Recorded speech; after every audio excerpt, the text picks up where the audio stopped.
Na na na na na na na na na na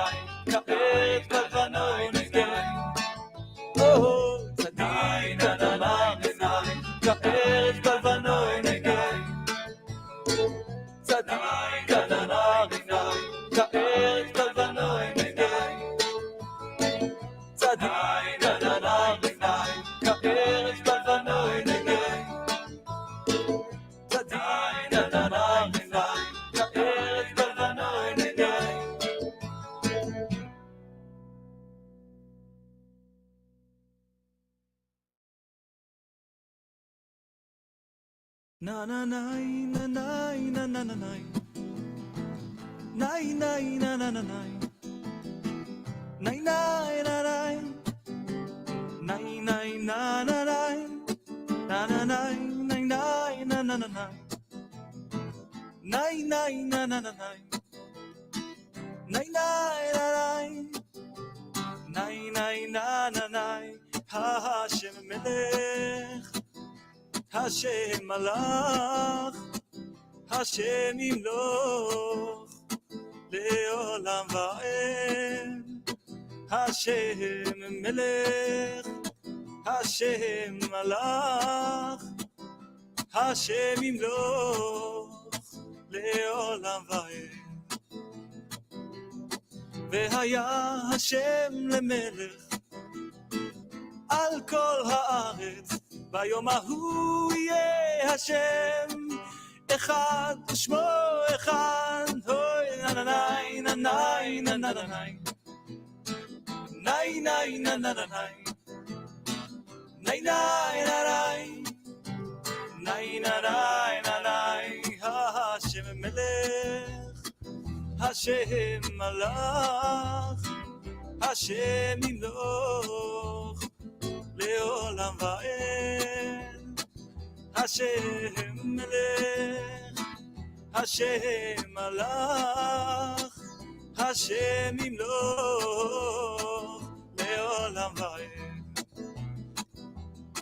והיה השם למלך על כל הארץ היום ההוא יהיה השם אחד ושמו אחד הוי והיה השם למלך על כל הארץ ביום ההוא יהיה השם אחד ושמו אחד הוי ננאי ננאי ננאי נאי נאי ננאי נאי נאי ננאי אוי נאי נאי נאי ננאי ננאי ננאי ננאי נאי נאי ננאי נאי נאי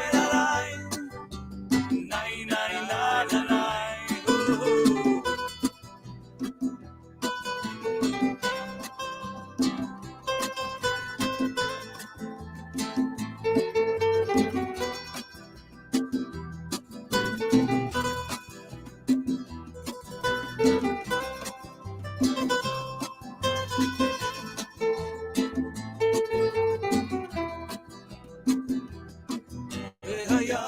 השם למלך על כל הארץ ביום ההוא יהיה השם אחד ושמו אחד והיה השם למלך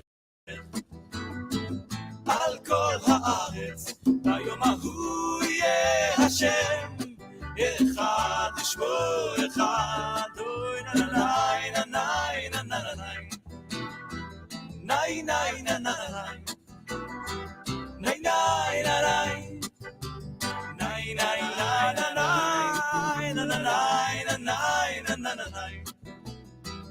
נאי נאי נאי נאי אוי נאי נאי נאי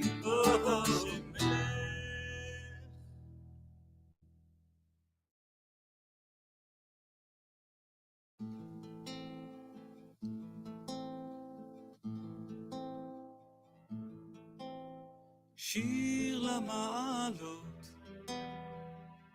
אשא עיניי אל ההרים, מאין יבוא עזרי,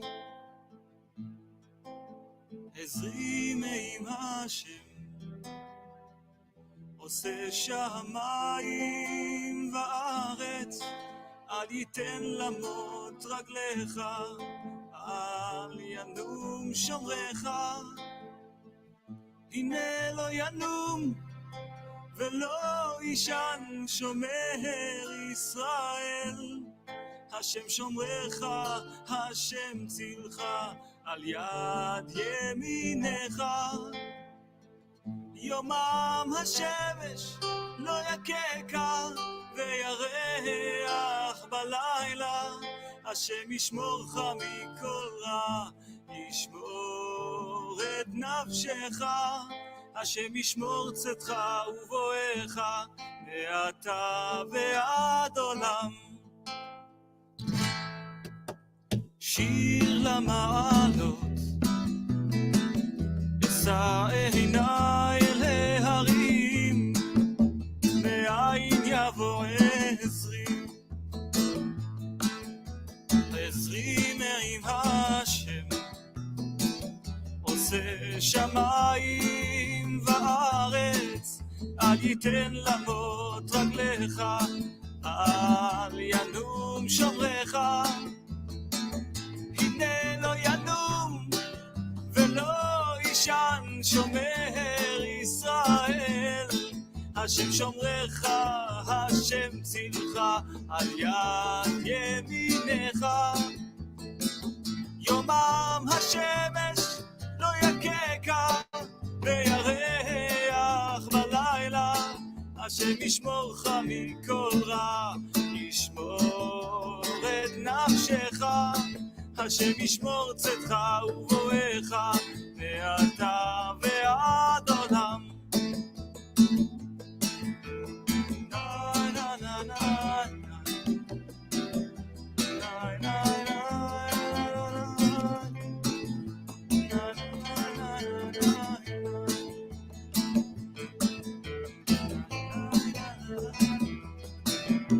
Okay, everyone, Shabbat Shalom. Welcome to the World Alliance of Qara'im Torah study. This week, we're in Parashat Lech-Lecha. Let me just stop the music. There we go. The music is officially stopped. So, what can I say as my opening monologue? We see what's going on in Israel. Hold on a second. We see what's going on in Israel. It's obviously horrible. My thoughts on the matter are, I hope Israel is going to win this war, but it is definitely not a foregone conclusion. Is Israel really doing enough? Is it enough to say we're just going to get rid of the Hamas, as if the Hamas is not, oh, hey, Olivia, as if the Hamas is not a natural outgrowth, a natural outcropping of the quote unquote Palestinian people. I mean, Hamas didn't come from nowhere. Ultimately, the leaders of a nation, even dictators, I would claim, are a representation. The Facebook feed wouldn't play for you. Really? That's weird. I saw it playing. Can you check again, Olivia? It should be. Even dictators are, in one way or another, they're an outgrowth of their nation. Or shall I say that each nation somehow gets the leader that it needs and it deserves. And the leaders of the quote unquote Palestinians, which are not even a real nation, are representative of them. There are all kinds of videos being passed around the internet. And one of them is a guy named, I think his name is Dor, and he grew up in a Hamas household. It's different. There's another one, this son of Hamas guy, who also speaks out against Hamas. But there's another one who converted to Judaism, and he says that he makes it very clear that 99, he says, I'll be generous and I'll say that 1% of the Arabs don't support Hamas, that every family in Gaza is a terrorist family. They either have outright terrorists in them, or they desire to be terrorists, or they support the terrorists. So getting rid of Hamas is ultimately not going to get rid of anything. All it's going to do is do the same thing it's always done, which is buy time. That's all Israel has done. Ever since I came to Israel, I first came to Israel, and since I came, I've lived in Israel on and off, but I first came to Israel in 1993. And all I've ever seen Israel do from the time I got there, and even before, is just buy time, buy these fake peace treaties, which are only meant to last for a temporary amount of time. It's basically Israelis unable to face the truth, kicking the can down the road. And now the shit has hit the fan. And I know Israelis all too well. Yes, this was a huge wake-up call. Maybe this is going to be different. But really, if you ask me, what's going to come of this is the Israelis are going to do something to get out their anger and to give themselves a sense that they have gotten the situation back under control. And then everything is going to go back to the way it was before. Olivia, is the Facebook feed working? Everything is going to go back to the way it was before, and Israel is going to just kick the can down the road again. Because the fact of the matter is, I don't know what messages I'm getting. Hold on 1 second.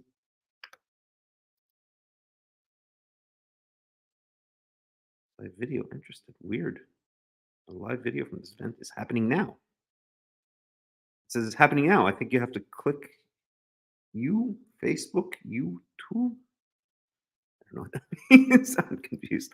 All right. I'll check it as soon as I can. All right. So at any rate, what was I saying? So, Israel is just going to want to kick the can down the road because they really can't face the gravity of the situation. And they really are incapable of facing the gravity of the situation. Okay. Because the gravity of the situation is, it's not an Arab problem. It's an Israeli problem. It's a Jewish problem.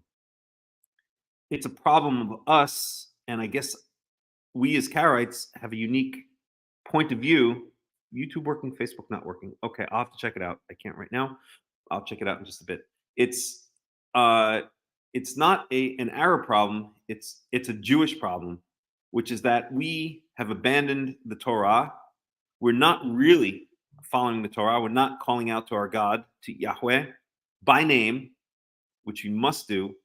We're not shouting out to him. I have a good friend, David Perkins. Olivia knows David Perkins, who came up with a great idea. He wants to produce silver trumpets because it says in the Torah that when you go to war, you should blast on the silver trumpets to have Yahweh remember you as you go to war. Now, that's the kind of thing we should really be doing. We really need to get biblical on their asses. And what I mean by that is a lot of things. I mean, obviously, we need to treat them as we're told to treat our enemies in the Torah, which is, let's put it this way, it's not worrying too much about the civilians, to put it very mildly. Now, there are two things, if you look in Deuteronomy 20, there are two things that the Torah says we do to our enemies. It says that if we attack a city that's far away from us, which means outside of Shabbat Shalom, Martha, outside of the land of Israel, then we're to kill every male, every adult male, and we can take the women, children, and livestock for mas ve'eved. We can take them as basically our booty of war, meaning we can rule over them. If we don't do that. That's the very least. Then it says that's for the nations that are far away from you, but for the nations or for the cities that are in your land, which Yahweh gave to you, and it is specifically speaking about the Canaanite nations, it says, Lo tichaye kol neshama, do not leave one living thing alive. And by the way, that also includes the livestock. So at the very least, what we should be doing, if we were to get biblical on their asses, is at the very least killing every single male in Gaza, and at the very most killing all of them, just completely eradicating them off the face of the earth. And this does a number of things. A, it eliminates the threat.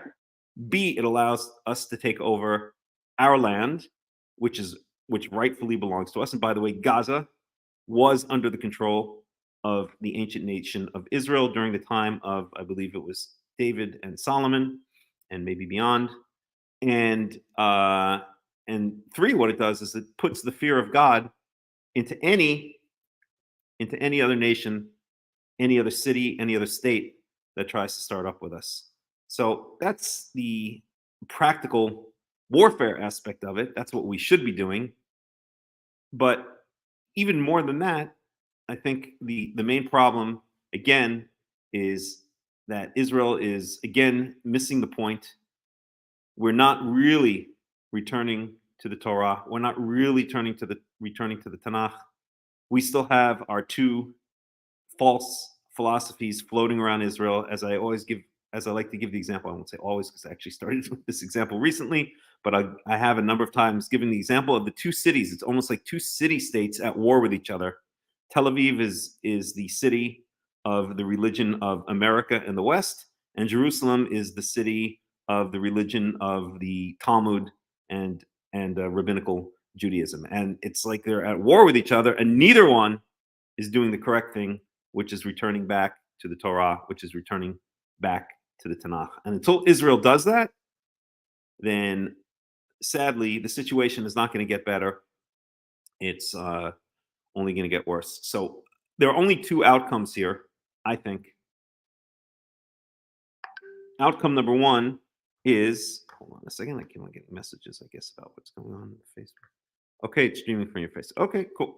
Okay, but not the group. The link you sent out was on WhatsApp. Does not work. I happen to come across the page in the search engine. Huh, that's weird. All right, I'll have to see what's going on. I'll check it afterwards. That's weird. Okay, so Shabbat Shalom, Kristen, Marius, Simon.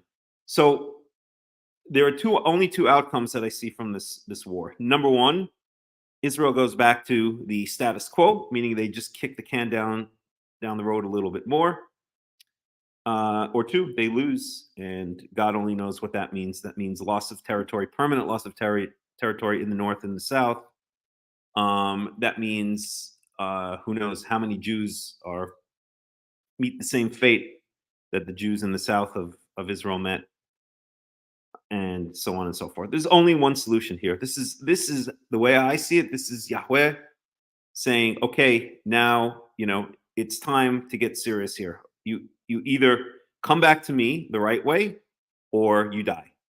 That's the way I interpret this situation that's going on in Israel. And okay, 1 second here. All right, I'll have to follow the link, and I'll just do it in a bit and just see what's going on. Thank you, Olivia.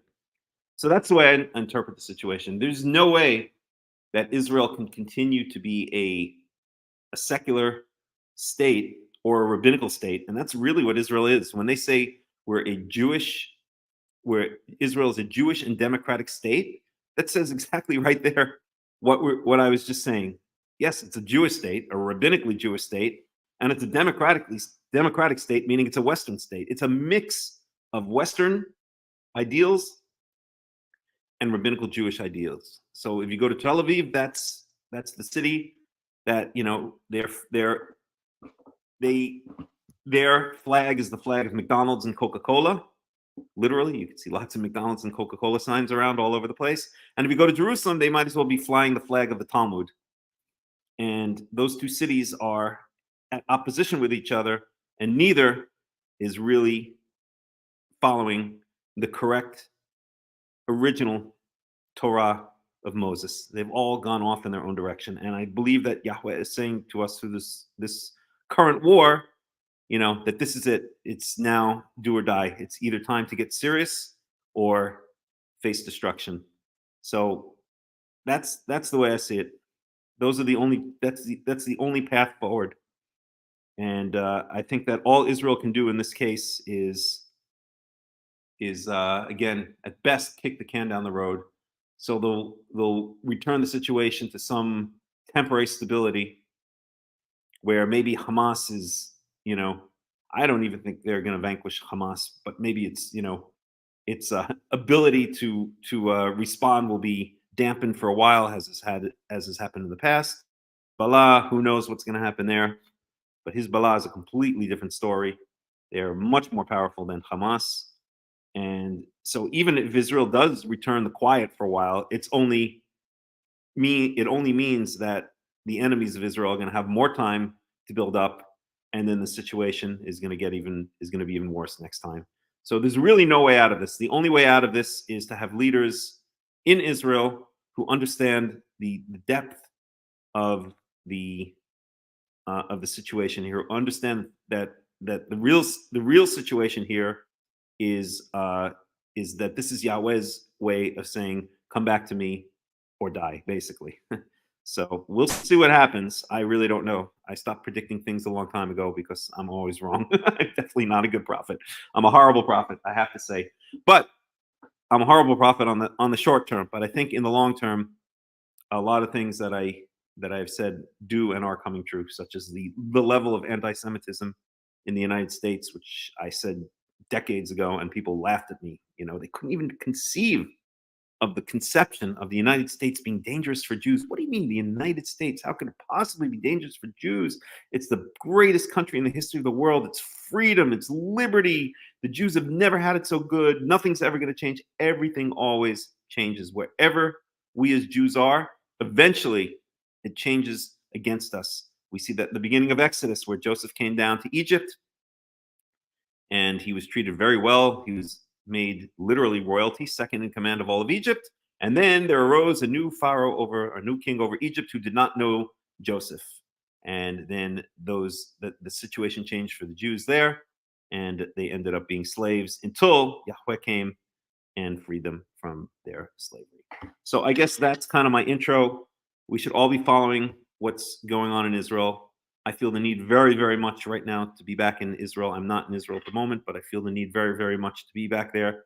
And I'm trying to take practical steps to go back there, hopefully in the near future, because that's the only meaning that has any, only thing that has any meaning for me in life right now. I watch a YouTube video about this, about that, or I listen to American politics, and it doesn't even mean anything to me anymore. I just don't care. It pales in comparison to what's going on in Israel. Is this the leading up to the end of the day, to the end of days? Who knows? I don't know, but it definitely seems like it could be, because if this turns into a world war, I mean, behind Hamas is Hezbollah, behind Hezbollah is Iran, behind Iran is Russia. So that path leads up to Russia.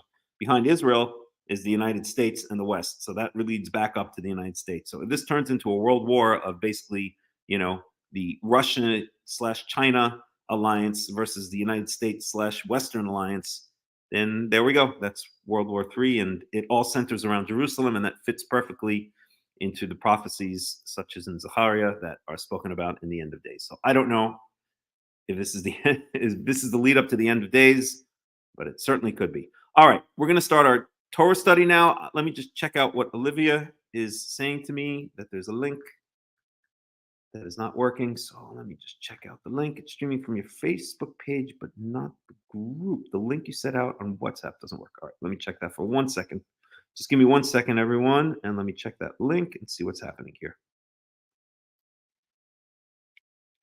All right.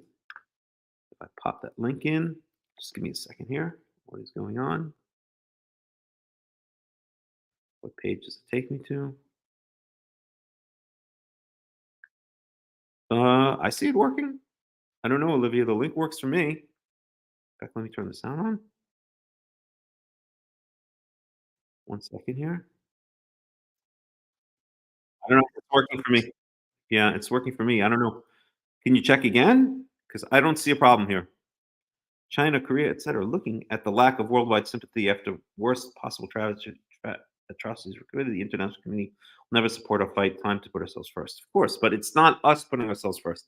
It's time to return to Yahweh. It's time to call out His name, to teach all of Israel to cry out His name and cry out to Him. And I love again my good friend David Perkins, who Olivia knows well, also just came to me with this idea of, and he wants to write it up an article in Your Jerusalem about how he wants to get silver trumpets. He wants to have silver trumpets created at a factory to blow, because the Torah says that when we go out to war, we should blast the silver trumpets, and Yahweh will remember us and save us during war. That's exactly the kind of thing we should be doing. And if we do fight the war in a Torah kind of way, which we're not at all, we're just doing it in the regular secular Israeli way, which is, I guess there's some Judaism in it.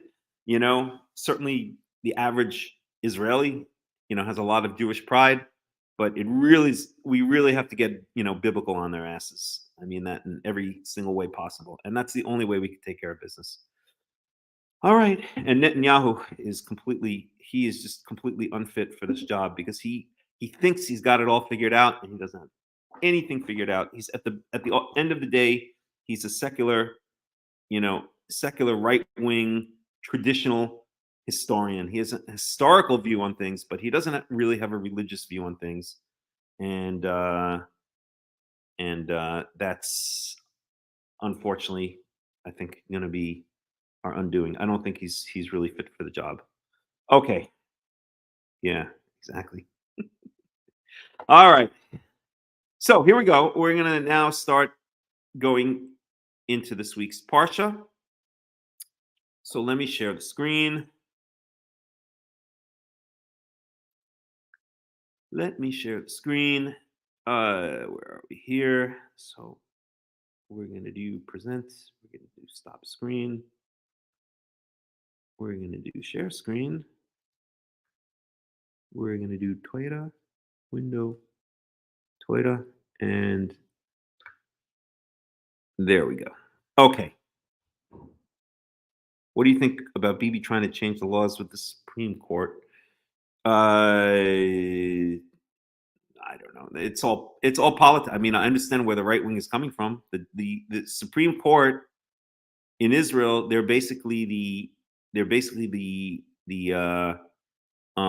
guardians. What's the word I'm looking for? They're basically the guardians of liberal Western culture, and so the right wing sees them as not authentically, being concerned about what's good for Israel, but basically just being the guards at the gate to make sure that Israel doesn't stray too far from Western liberal democratic, quote unquote, democratic norms. And so I understand exactly why the right wants to take them down. You know how Bibi is involved in all of this? I don't know. Who the hell knows? I don't know. It's all it's complicated. I guess there are a lot of mixed interests together. Okay, so what we're going to do now is we're going to get into Genesis. So we were up to Noah last time. I think we read to the end of, let's see. Yeah, we did 7. Yeah, there's so much here that unfortunately we didn't get to. Exiting the ark, Noah builds an altar, and I'm almost tempted to go back and just fill in the missing pieces, the covenant of the rainbow. So maybe I'll do that. Maybe I'll start where we left off last time, which is the ark rests on Ararat, and I'll do kind of a quick, run through until we get to the beginning of our parsha, which is Lech-Lecha, and that starts in chapter 12. So we'd have to do 8, 9, 10, 11. That's a lot. Oh my gosh. Yeah, I'm just gonna. I don't know. I'm at a loss here. What should I do? Should we just skip ahead and go right to Abraham? I guess we better do that. Or else we're never gonna get caught up because we keep on falling behind. All right. So let me just go to chapter 12.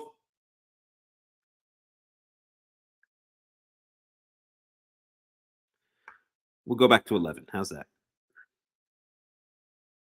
So 11 is the Tower of Babel. And we have the genealogies. Terach's descendants. Okay, we'll start here in chapter 11, verse 27. So we're in Genesis 11, 27. And again, if there are any questions, any comments, then, please chime in, type in your questions, or you can follow the StreamYard link and you can actually come online here and get involved face to face in the discussion. Okay, so we're going to start now in Genesis 11:27. Genesis chapter 11, verse 27.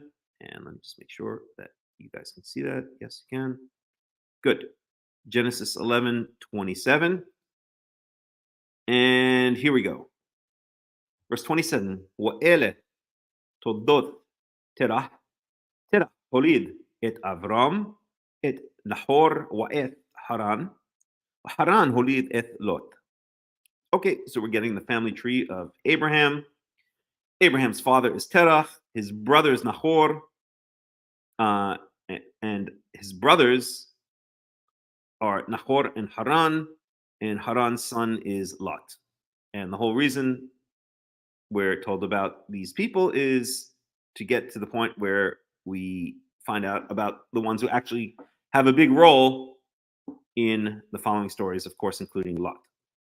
Okay, verse 28. Wayamath Haran al pnei terah aviu be'eretz moladto be'ur kasdim. And Haran died al pnei terah, literally in before the face of Terah, but it means while Terah was still alive. So he died, the son died while the father was still alive. So Terah lost one of his children, that was Haran. Be'eretz moladato, in the land of his birth, and that is in Ur Kasdim. Verse 29. Wayikach Avram wenahor lahem nashim shem eshet Avram Sarai washem eshet Nahor Milka bat Haran avi Malka wa avi Yiska.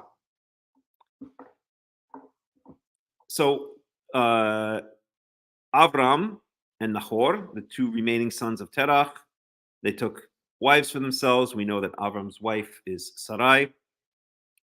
Nahor's wife was Milka, who is the daughter of Haran. So Nahor married his brother's daughter, his dead brother's daughter. So Nahor married his nephew. I'm sorry, his niece, not his nephew. We know that once again, Lot was the son of Haran, and Milka is also the son of Haran. So that means that Nahor, Abram's brother, married Lot's sister. So this is really, it's really all in the family. It's like the old joke that I heard many years ago about some guy who travels to the South. Yes, I know it's one of those Southern jokes. Sorry, Southerners. I know there's some Southerners here. Don't take it personally. Just a joke.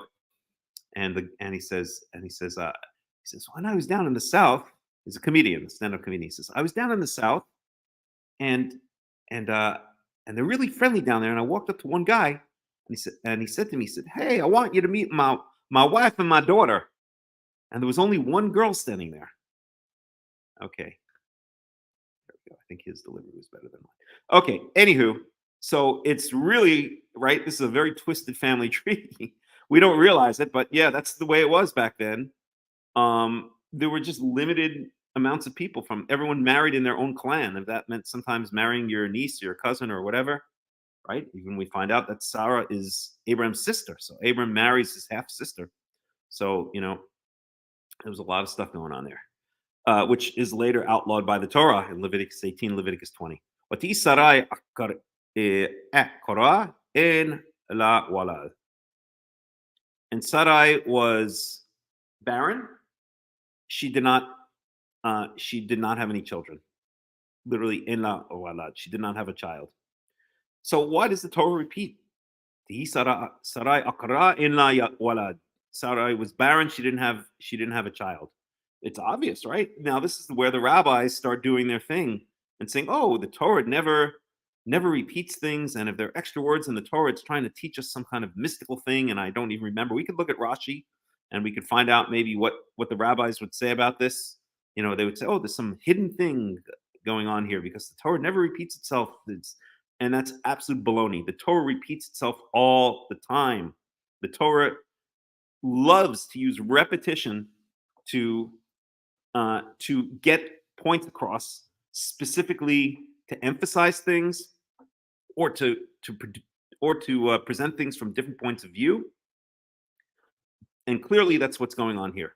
Wati Sarai akara illa walad. Sarai was barren; she didn't have any child. This is emphasizing. This is calling our attention to the fact that Sarai was barren, that she was probably unhappy being barren, as we know later on, that she was completely devoid of any children. And the repetition, as I always like to say, I say every Torah study, repetition means emphasis. You see repetition all the time throughout the Torah, whether it's a phrase being repeated, whether it's a word being repeated, whether it's an entire idea being repeated, whether it's a commandment being repeated, either right near the other commandment or in a completely different place in the Torah. It is absolute rabbinical baloney that the Torah does not need repetition or use repetition. Repetition is one, I would say maybe the main, I don't know, I'd say the main, but one of the main literary techniques that it uses to present ideas. And it always draws our attention. It always emphasizes.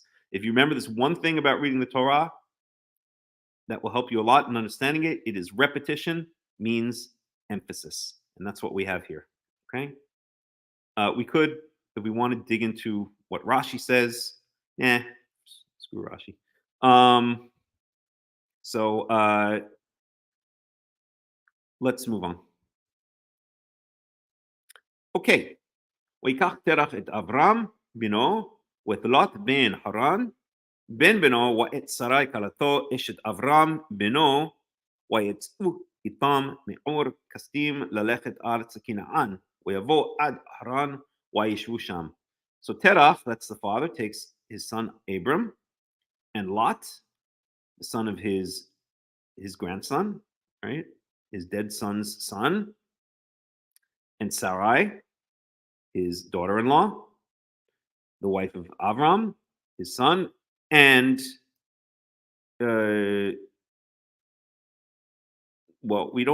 Nahor is not mentioned, but Nahor comes with them. We'll see later.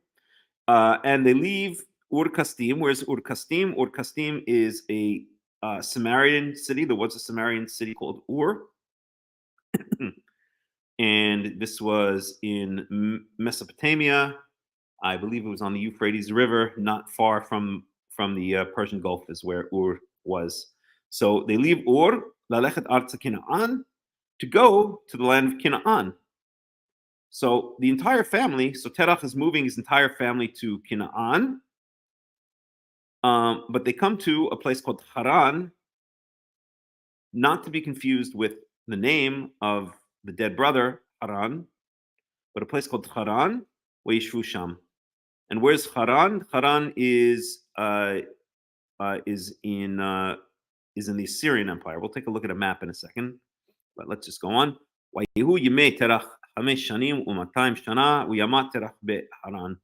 And the days of Terach were 205 years, and Terach died in Haran. So basically, they're intending to go to the land of Canaan for whatever reason. They get stuck in this place, Haran. Terach dies there. So who's left of the family? So we have the two sons. We have Nahor and Avram. We have Sarai. We have Lot, Avram's nephew, who he basically adopts because Avram's brother Haran has already died back in Ur-Kasdim, and whoever else is not mentioned. But that's basically who they are and where they are. And that brings us to the end of chapter 11. We're going to get into chapter 12 now. Watching from Facebook not as good. I can't attend in StreamYard without an invitation. That's not true, Phil. You should be able to you should be able to just follow the link, and then I will see you pop up, and then I can let you in. Try again. If not, we'll try to work it out. Okay? So let's look at a map for a second.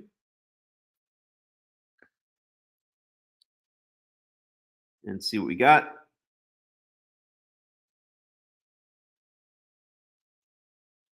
So how can we do this? Map of Abraham. Abraham's journey. Okay, perfect. That works. Images.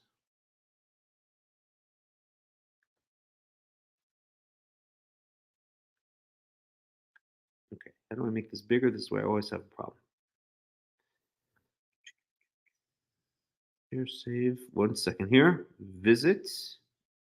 Share, save. Sufi girl. Share, save report about this image. Oh, maybe if I click on this, open link in new tab. Is that going to do it? Okay. Kind of works, I guess. Click to make the most out. Oh, that took me to the Pinterest thingy. Okay, hold on a second here. Oh, darn it. 1 second. 1 second. All right, I'll try to do it this way. Making it bigger. There we go. I guess that's at a certain point it stops. Okay, good enough. So here's Ur right here. Okay, so we have the Euphrates River and the Tigris River. So this is the Euphrates right here. This is the Tigris. Ur is right on the Euphrates River. This is the Persian Gulf right here. Okay, and then we have Haran all the way up here.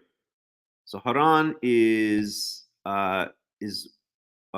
basically part of the Assyrian Empire, and the Assyrians were big enemies of the Sumerians. This is the Sumerian Empire, Sumer, Sumerian Empire. This is Haran up here, and of course, this is the land of Canaan. So they're heading towards the land of Canaan. They're basically following the Fertile Crescent, which makes sense. They don't cut across, right? If they wanted to go to the land of Canaan, they could have cut right across the Arabian desert, like this, but they don't. They basically follow the Fertile Crescent up into here, which is kind of southern Turkey, and then from there, then eventually Abraham is going to continue on to Canaan. Okay, so hold on a second. I'm just getting a message. Let's see what's going on here. Here's a screen record. Screen record. Okay, I'll look at it afterwards. Olivia, I can't do it now. Okay, so that is the situation.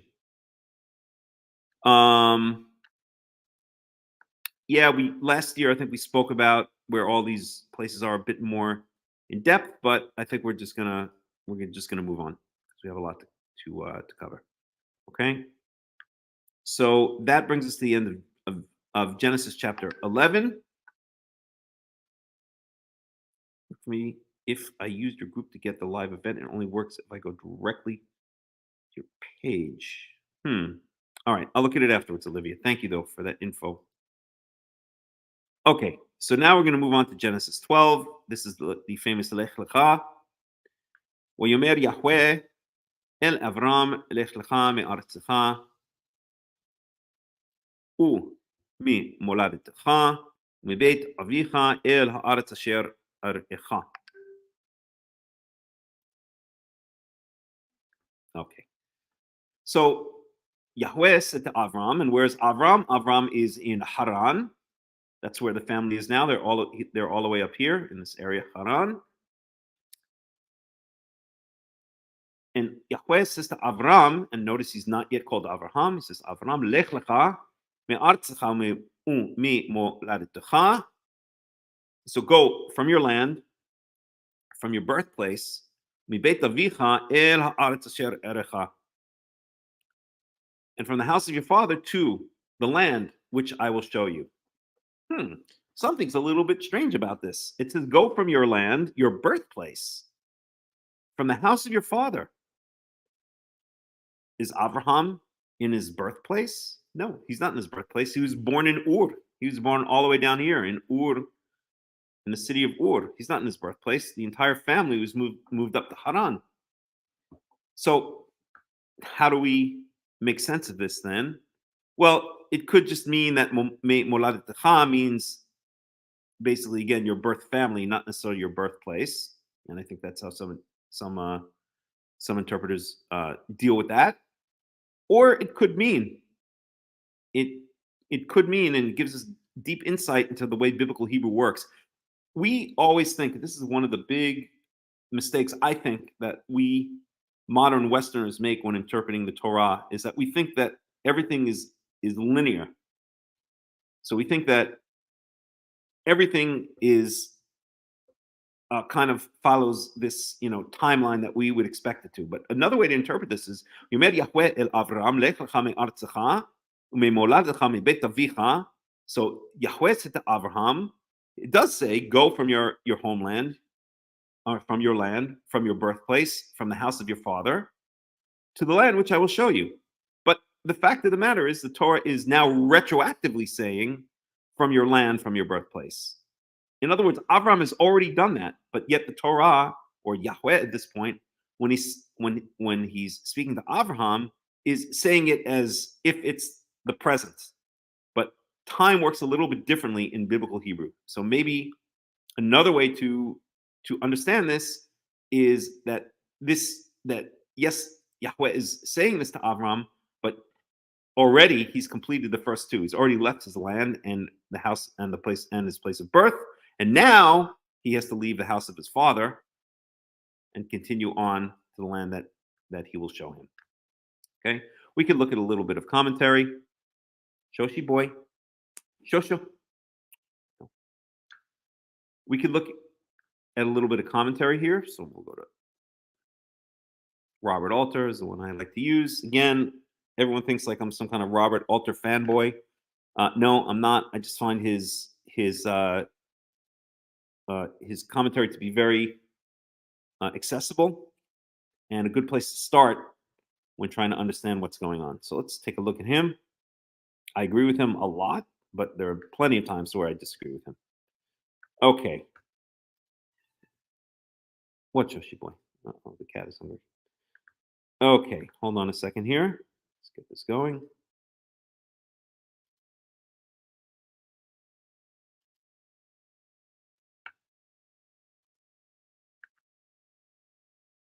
So make this bigger.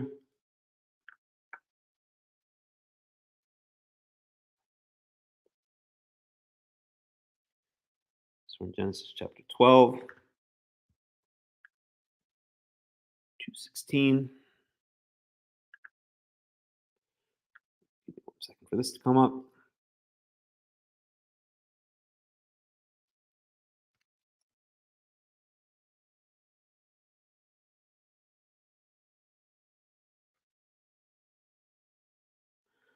Okay, so Robert Alter has to say about this. Abram, a mere figure in a notation of genealogy and migration in the preceding passage, becomes an individual character and begins the patriarchal narratives. When he's addressed here by God, though he himself as yet says nothing, responding only by obedience.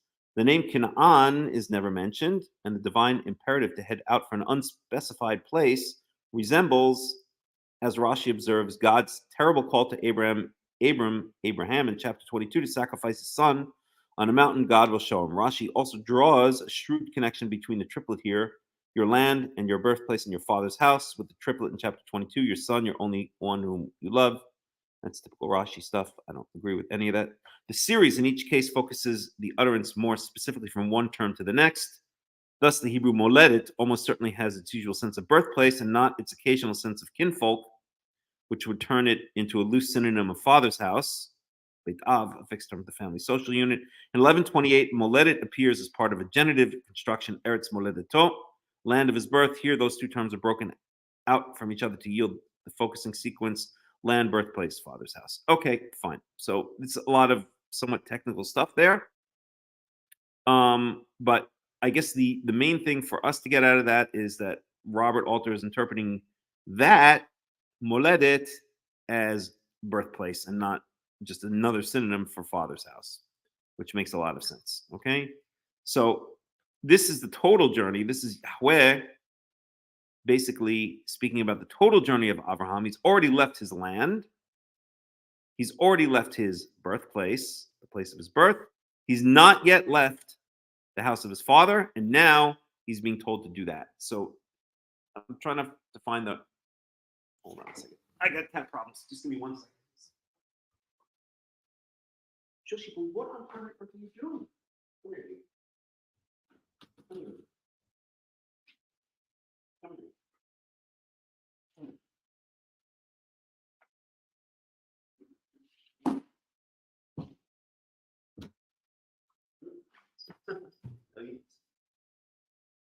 You are a bad one. Out.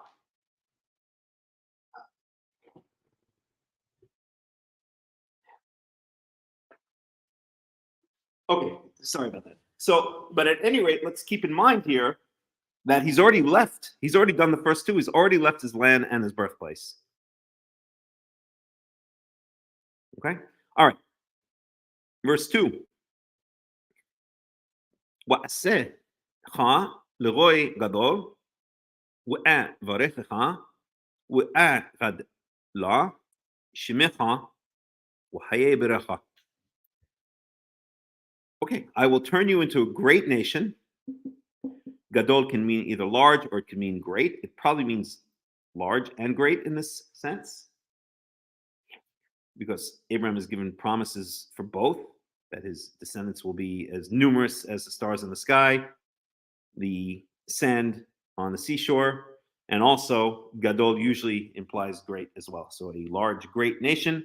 And I will bless you, and I will make your name great.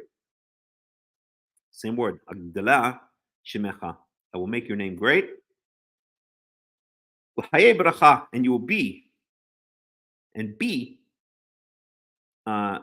a blessing. This is really kind of a, oops.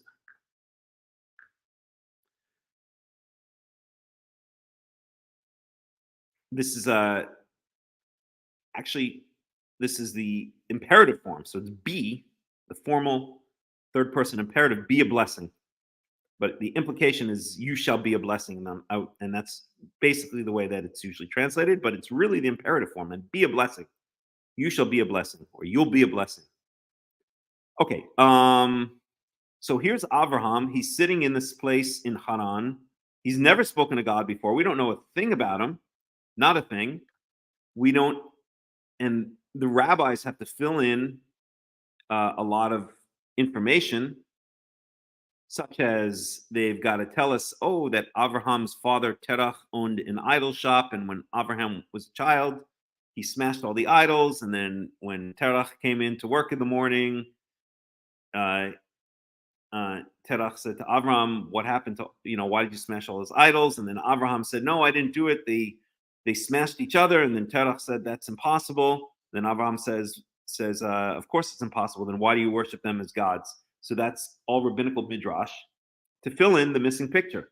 But that's all nice and fine and dandy and all nice rabbinical stories, but it doesn't have any basis in what the Torah is saying. And the fact of the matter is that we have almost no conception whatsoever as to what Abraham's early life was. We only pick up his story in Haran when he's, I'm not even sure how many years old. Maybe we can get some indication of how old he is somewhere. But, later in his life, he has a barren wife. He's living in Haran. His brother's dead. We don't even know yet that he's taking care of his nephew Lot. He's married to his half sister. His brother, his remaining brother, brother is married to his niece, and that's it. They're just living their happy little Middle Eastern life, munching on their hummus and their kebabs and their shawarma, and who knows what. The point is, we really don't know much about him at all. But for some reason, Yahweh decided that he's going to choose Avram and make him into a great nation. So there must have been something special in Avram that Yahweh saw. We know the background already that Yahweh is sick and tired of humanity. He's already killed them all off. He's already started a new humanity from Noah and his descendants, and they don't seem to be doing much better than the old ones as well. They built the Tower of Babel, and the whole place is a mess again. But remember that Yahweh did make a promise that he's never going to kill off all of humanity again. That's the covenant of the rainbow. And so he decides to take another approach, which is okay. I'm not going to kill off all of humanity again, but I'm going to choose one person, and through he and his descendants, and I shouldn't say through he and all his descendants, through he and a particular line of his descendants, they are going to be my my special nation, my kingdom of priests. They're going to act as the nation that represents me in this world. And that's the process that we see beginning here. Okay. Any questions, any comments so far? Anybody? Why is the cat screeching now? No? All right. If not, then we'll go on. And let's get a little commentary here. Let's see. I'm curious to see how Robert Alter deals with this one. This is verse 2. And you shall be a blessing.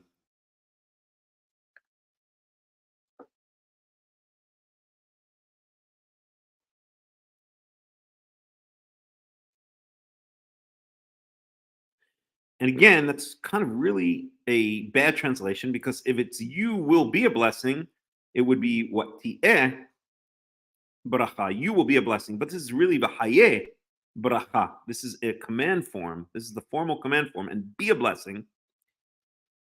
But that's a kind of tough, how can you command someone to be a blessing? And again, I think what's going on here is the command form is really being used for emphasis. It's almost like an exclamation point. You will be a blessing, exclamation point. Okay. Let's see if there's any commentary about that. You shall be a blessing. The verb here, as vocalized in the Masoretic text, literally means be you a blessing, which makes the Hebrew syntax somewhat problematic. So Robert Alter saying is exactly what we just said right now. A change in vocalization would be, and it will be a blessing. The Israeli biblical scholar Moshe Weinfeld, never heard of that guy, has aptly noted that after the string of curses that begins with Adam and Eve, human history reaches a turning point with Abraham, as blessings instead of curses are emphatically promised. Okay, that's nice. But getting back to our verse here, we see that it is. Why is this not going up? Oh, come on now. Come on. Jeez. Let's try that again. That it is literally a command. Be a blessing. But I think the command here, as I said, is really meant to emphasize. Let's see how Everett Fox deals with that one.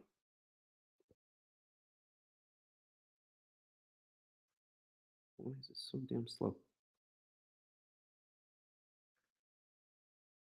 Okay. So this maybe try a little bit more.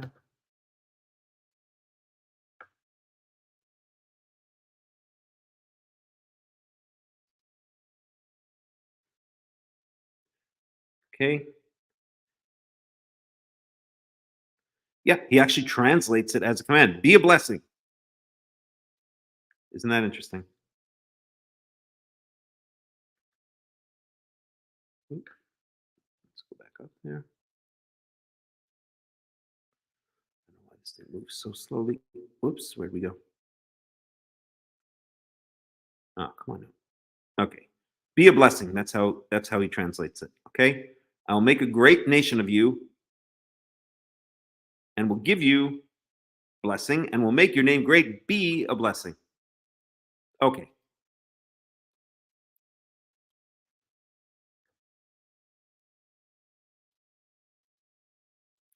Okay, verse 3.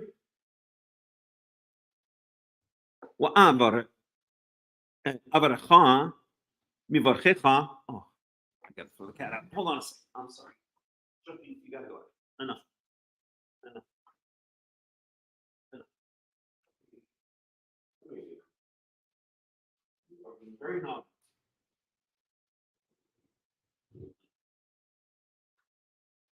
Okay.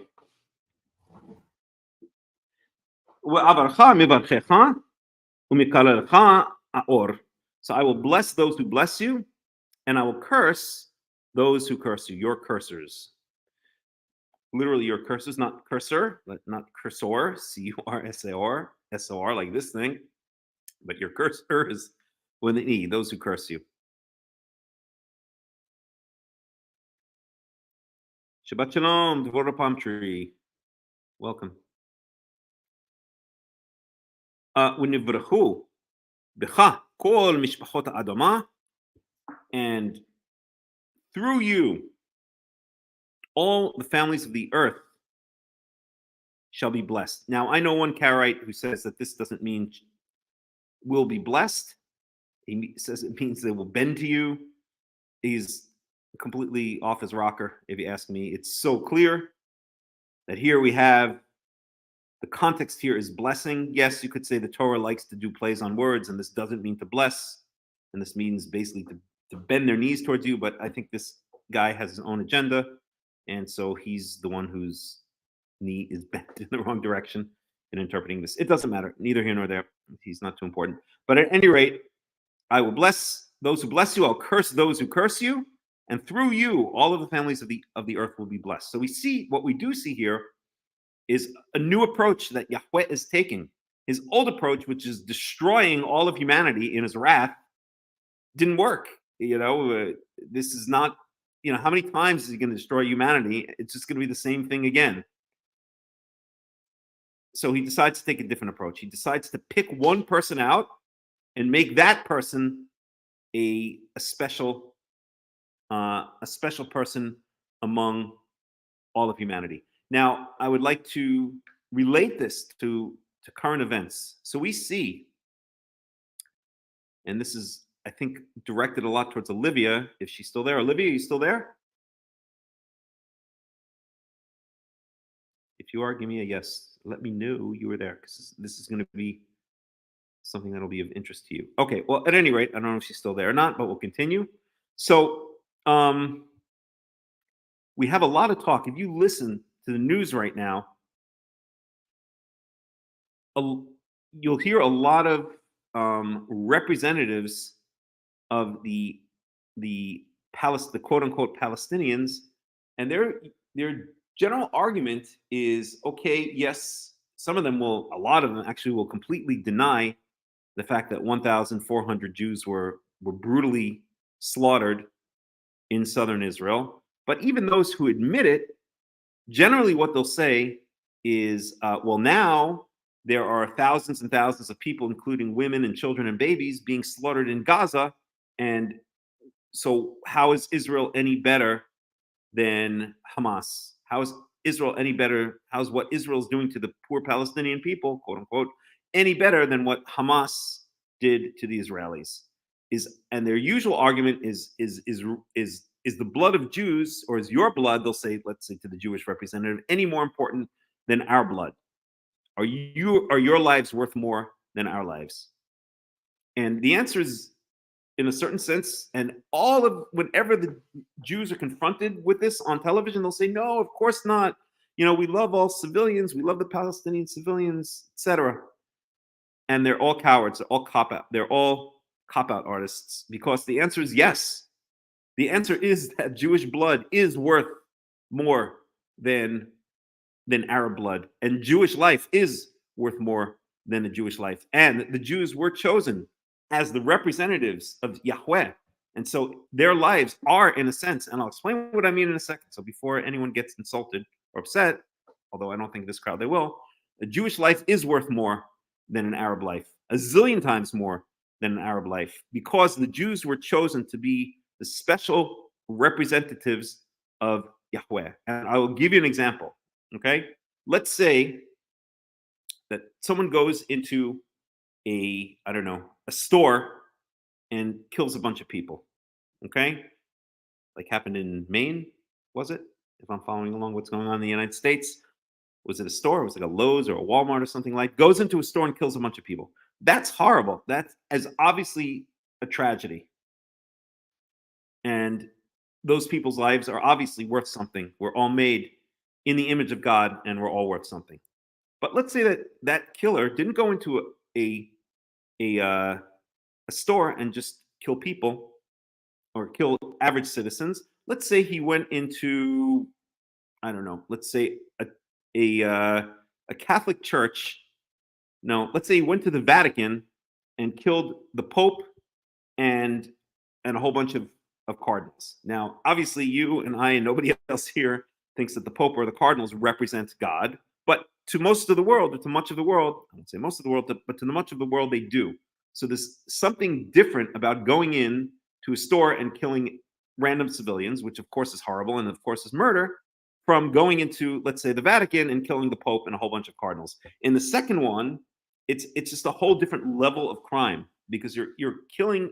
In the second one, you're not just killing uh, random individuals. You're killing people with a certain status or a certain position, which makes them representatives of a certain, in that case, religion, which to many people, not to me, of course, but to many people represent, are the representatives of God on this planet. And so there is a huge difference. When God has chosen certain representatives to be his representatives on the face of the earth, if you attack them, then it's a whole different level from attacking those who are not chosen to be the representatives of God on the face of the earth. So yes, it is completely different when a bar and a bowling alley. Okay, whatever it was. It is completely different. It's a horrible tragedy when such a thing happens, but it's completely different from Israel attacking Arabs than it is Arab attacking God's chosen people, is Arabs attacking Israelites, because Israelites are the nation, the kingdom of priests, the special nation that Yahweh has chosen.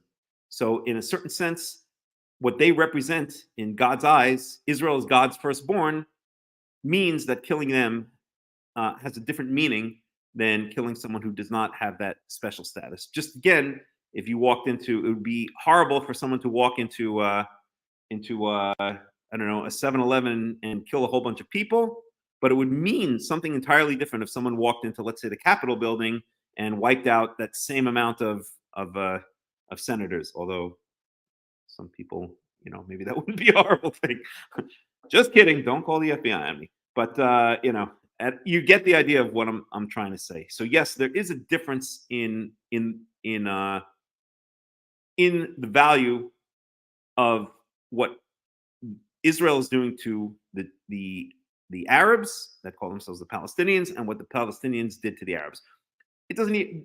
We won't even go into the point that what Israel did to what the Arabs did to Israel, Israel never do to the Arabs. Okay, Israeli troops would never go in and start raping and pillaging and slaughtering little babies and all this kind of stuff. They might if they were commanded to by God, but this is not the way that Israel generally carries on a war. Needless to say, but that's not even the point. The point is that there's no moral equivalence here.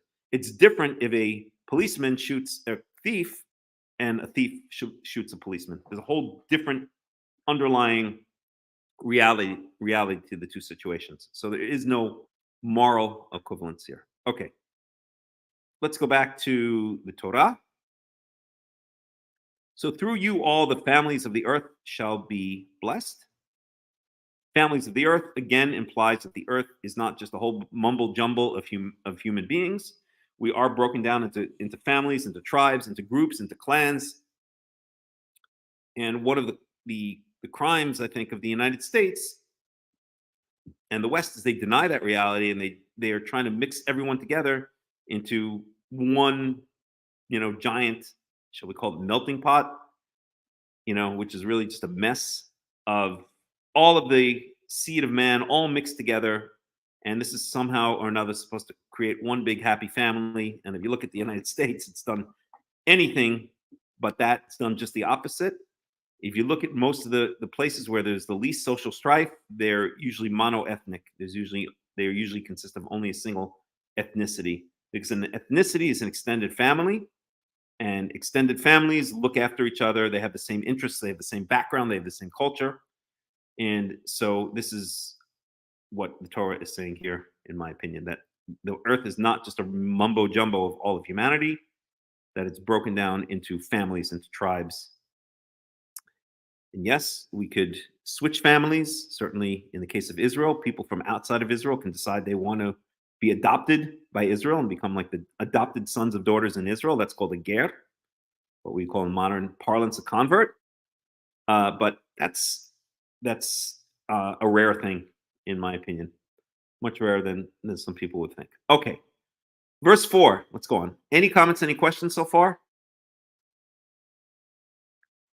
First of all.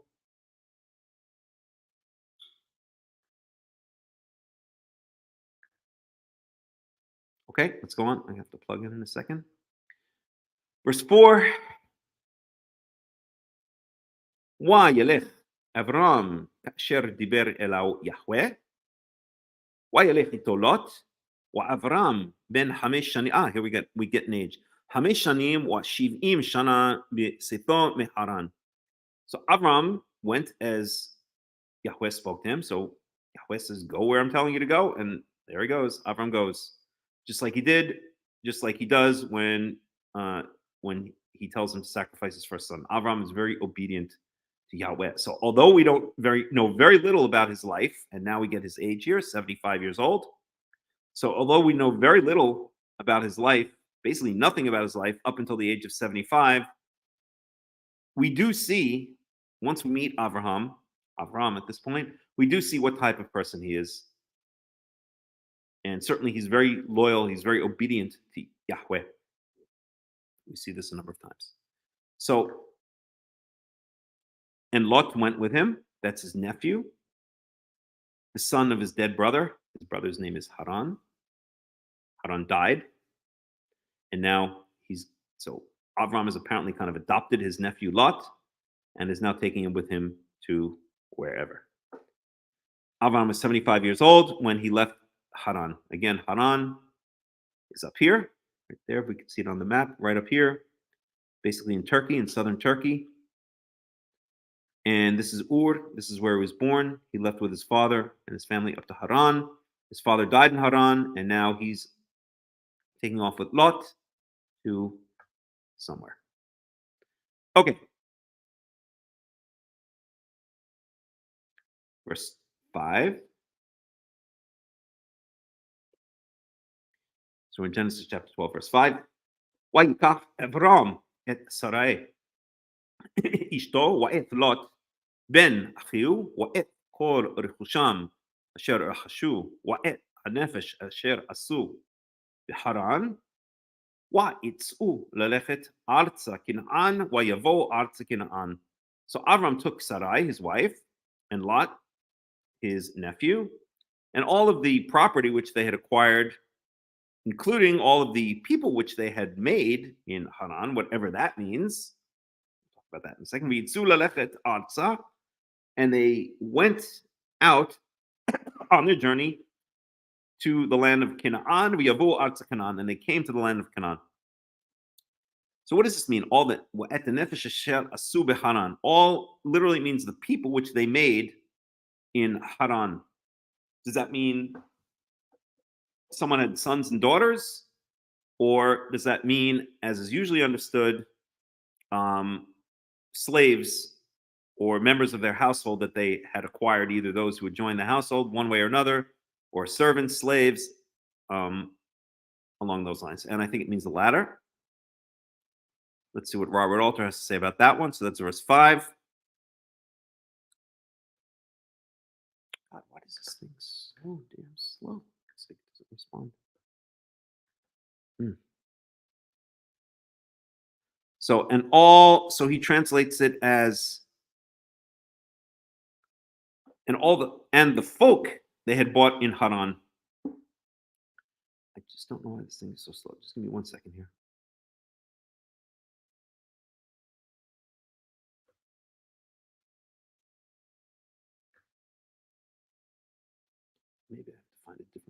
this next time. 1 second, please.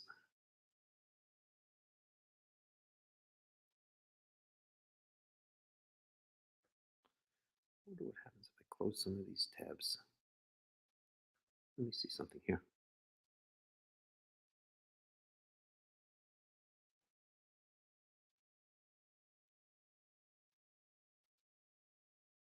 I wondered one of these tabs is slowing things down, and that's the reason. Let me see something here. I don't know if it makes a bit of difference, maybe. 1 second. 1 second, please. I'm sorry. Nope, doesn't make a bit of difference. Okay. Okay, went further than swim. So let me reopen those tabs. History. This. This we don't need right now.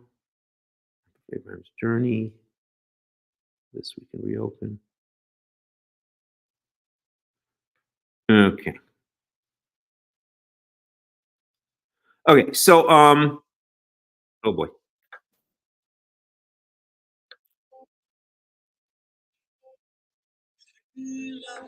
Whoops. 1 second, please.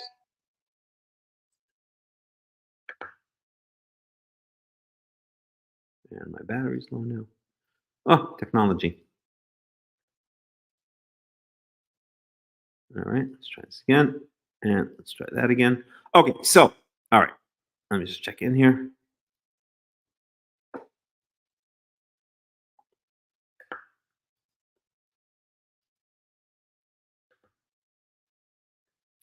Okay, where were we? This is the good. Everyone forth spoken from being 75 years old. And Avram took Sarai, his wife, and Lot, his nephew, and all the goods they had gotten and all the folk they had bought in Haran. So that's the way Robert Alter translates it. All the folk they had bought in Haran. And let's see if there's any commentary on that.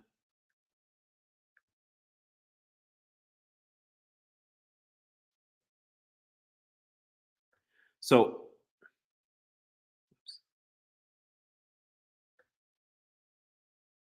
oops. One more time.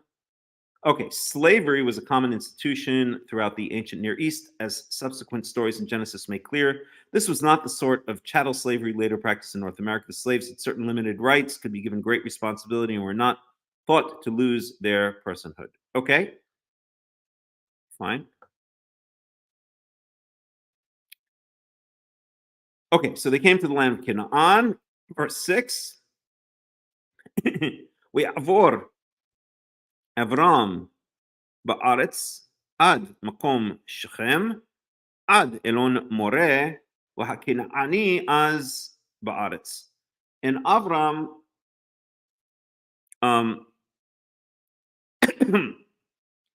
passed through the land, or you could even say that Ya'avor Avram ba'eretz, Avram crossed into the land, and when it says Ya'avor, this may very possibly be referring to crossing the Jordan River.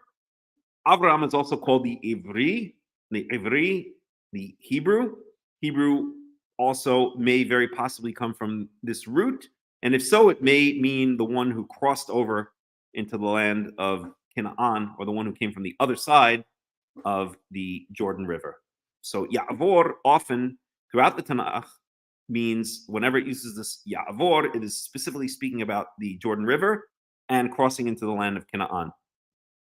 So I would translate this as Avram crossed into the land until he came to this place known as Shechem, Ad Alon Moreh, until they usually translate this as the terebinth or the oak of Moreh, a certain tree. The Kanani az ba'aretz, and the Canaanites were then in the land. So we see this is obviously being written retroactively. The Canaanites were then in the land.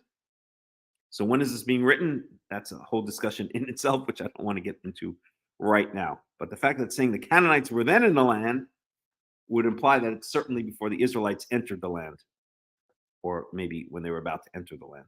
Okay, so just checking here. Any questions, any comments? Okay, if you do, just type them in. And let's get some commentary on that. So that's verse 6. So Avram crossed, so Robert Alter translates this as Avram crossed through the land to the site of Shem, to the terebinth of Moreh.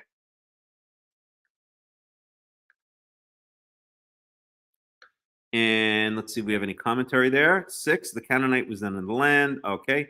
Avram ibn Ezra famously detected a hint here that at the time of writing, this was no longer the case.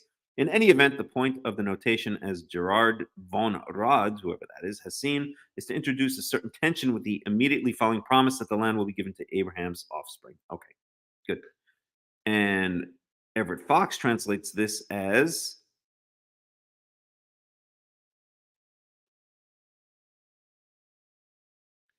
one second. Okay, so he troops. Oh, God. Pain in the neck.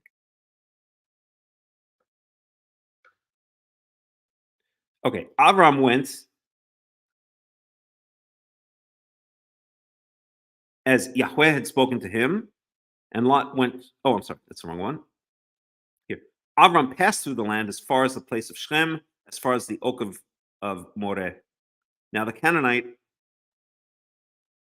was then in the land. Just want to do one. I want to test one thing here. I'm sorry. Just give me 1 second. This is really a pain in the neck. Just going to stop sharing the window for a second. I want to see something. Just give me 1 second, please.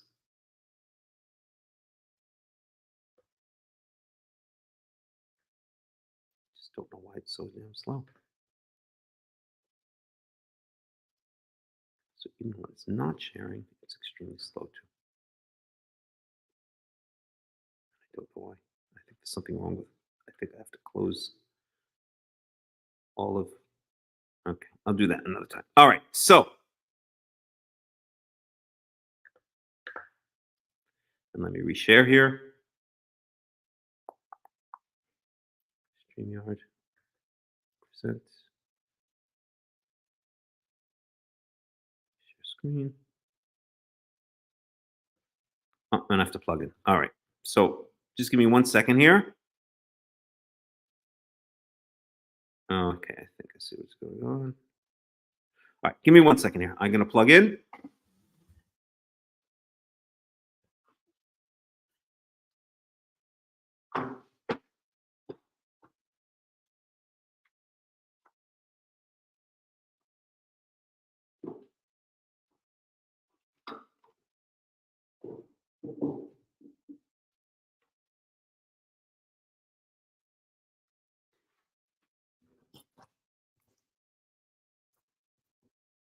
Just give me 1 second.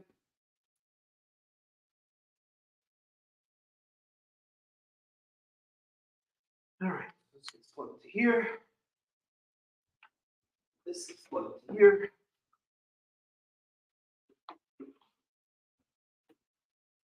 One second, people. It's plugged to there.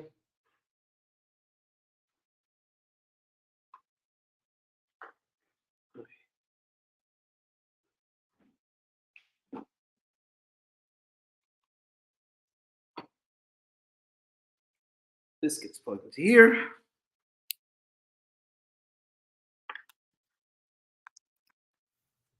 And we're plugged in. Okay. Let's see if that makes things better. Let me go back here for 1 second.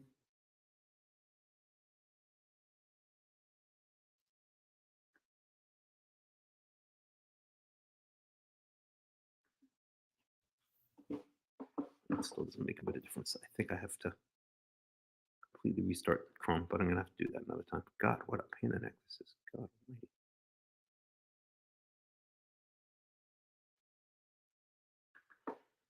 1 second, please.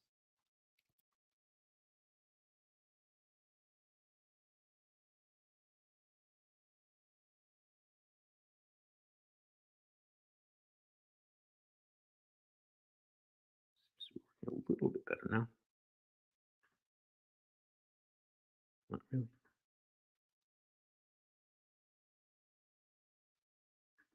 Okay, we'll just have to live with it. Okay, so let me reshare the window here.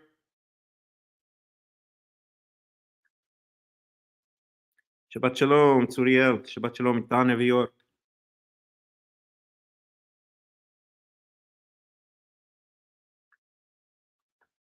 Okay.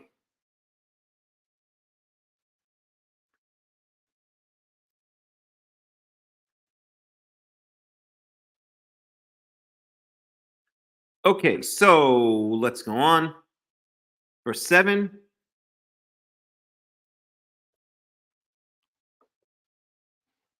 וירא יהוה אל אברהם, ויאמר, נזהרך אתן את הארץ הזאת, ויבן שם מזבח ליהוה,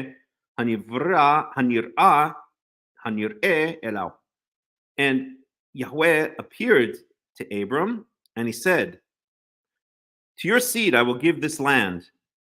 ויבן שם מזבח ליהוה, and he built an altar there to Yahweh, הנראה אליו, who had appeared to him. So this is the first time that Yahweh promises any of the patriarchs anything, and that's that the land is going to belong to Abraham, to Abraham's descendants, and Abraham builds an altar there. So this is the first altar that Abraham builds. It's in Shechem at Alon Mamre. I'm sorry, Alon More. Mamre is a different place. And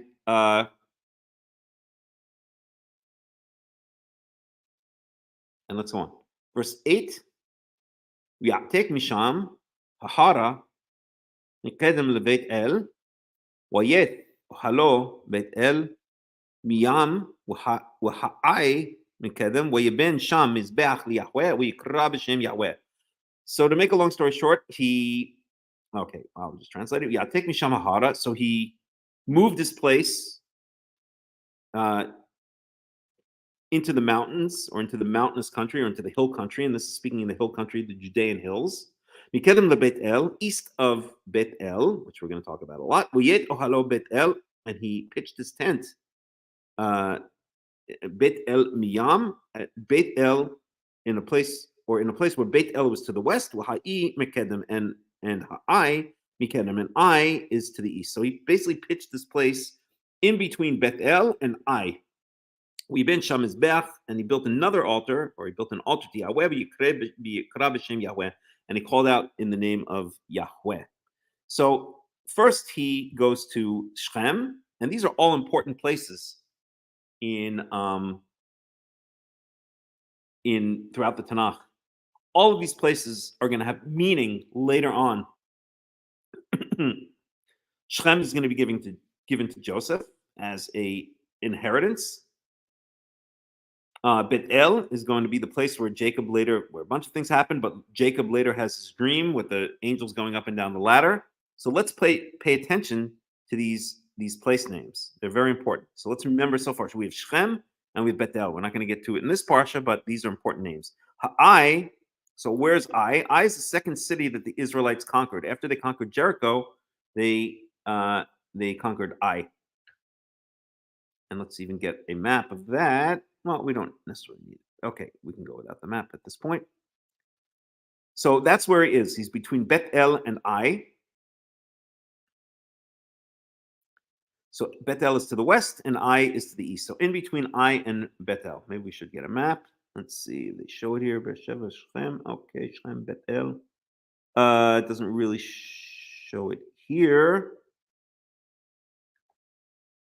Maybe in this one. Let's see. Shechem, Beit El. Okay, so it shows Beit El right around there. Again, I wish I could make this bigger, but let's see if I try to make it bigger. It doesn't correctly for some strange reason. Okay.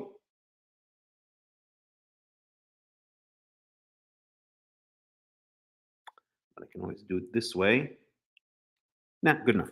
Okay, so that's where he is. He's now in Beit El. Where's Beit El? It's a little bit north of Jerusalem. Beit El is one of the places that much later on that Yerovam, the son of Navat, builds one of his two altars when he breaks away from the southern kingdom, when he breaks away from Rehoboam, the son of Solomon, of King Solomon. That's when the kingdom splits up into two, and he builds two golden calves. He places one in Dan and one in Bet El. And this is very significant because Bet El, as we shall see, is a central spot for the patriarchs. It has, I don't know if it has as much importance as Jerusalem, but it has great importance. It will come up again and again, as will Shechem.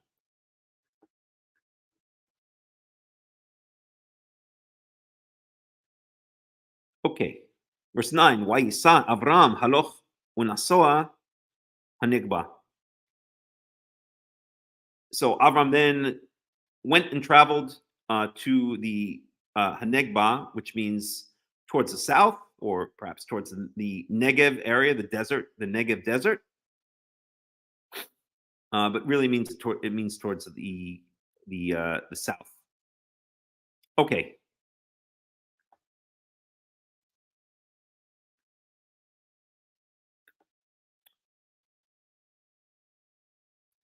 Okay. So, any questions? Any comments so far?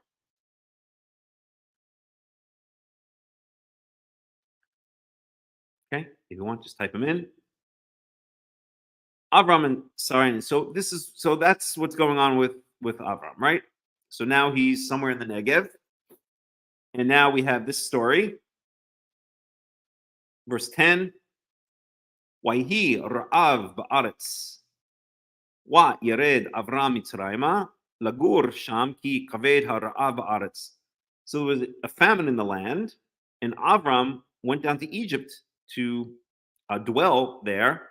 Ki kaved hara'av ba'aretz, because the famine in the land was very, very heavy, very intense. So we see that we always think it's Egypt. I'm sorry, Jacob who went down to live in Egypt or to dwell in Egypt. But let's not forget that Avram did exactly the same thing. He didn't stay for the rest of his life, but he did go down to Egypt for a while. And the word that's used for him living in Egypt is lagur. It's the same thing that will later, or the same word that's used for what will happen to his descendants later, that they will be gerim, they will be sojourners in a land that is not theirs. We'll get to that soon. And Avram, it's almost as if he's doing a mini version of what's going to happen to his descendants, to the children of Israel, that they're going to end up back down in Egypt, and they're going to be there for a certain temporary amount of time until they come back up to the land. So Avram, in a certain sense, did a mini descent into Egypt and then a mini exodus. Maybe Yahweh wanted him to feel what his descendants would have to go through in a very minor kind of way. Okay. So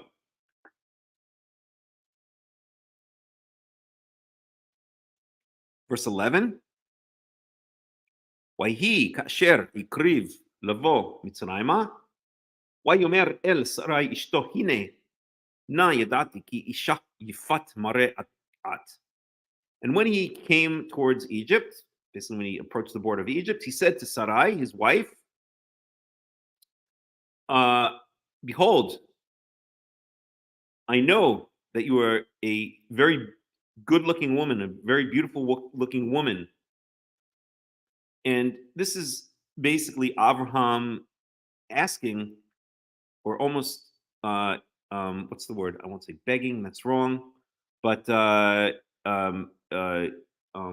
very politely, or very entreating might be the word. Entreating Sarai to do something for him, because we have the word na. Na is usually translated, they usually call it the particle of entreaty. Whenever you see the word na, it's often translated as please or kindly or of surety or something like that.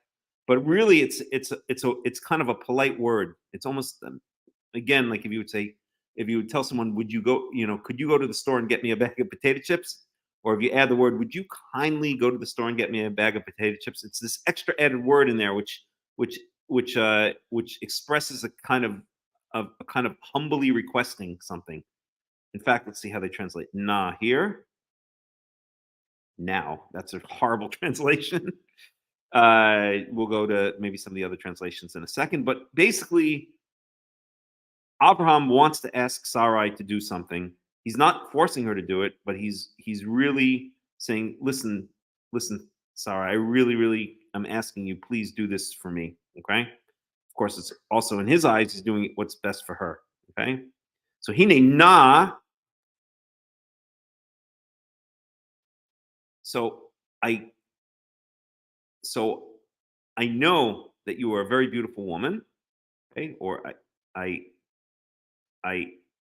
am certainly noting, I don't know, we'll see how it works itself out later. Okay. Or in the following verses. But let's keep in mind that Avram is basically asking very politely Sarai to do something for him. Vayaki yir'u otcha Mitzrayim va'amru ishto zot v'hargu oti v'otcha v'otach yichayu. And so it shall be when the Egyptians see you, they'll v'amru ishto zot, and they say that's his wife, v'hargoti v'otach yichayu, that they're going to kill me and keep you alive.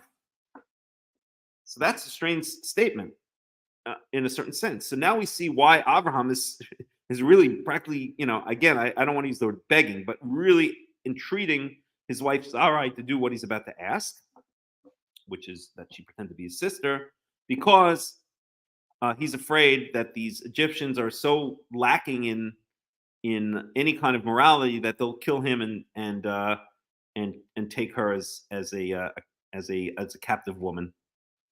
So he's afraid he's going to die. He's more worried about himself than he is about his wife Sarai. I mean, rightfully so. But now he needs Sarai to play along with this game. Okay, verse 13. Imri na, and again we have the word na. Please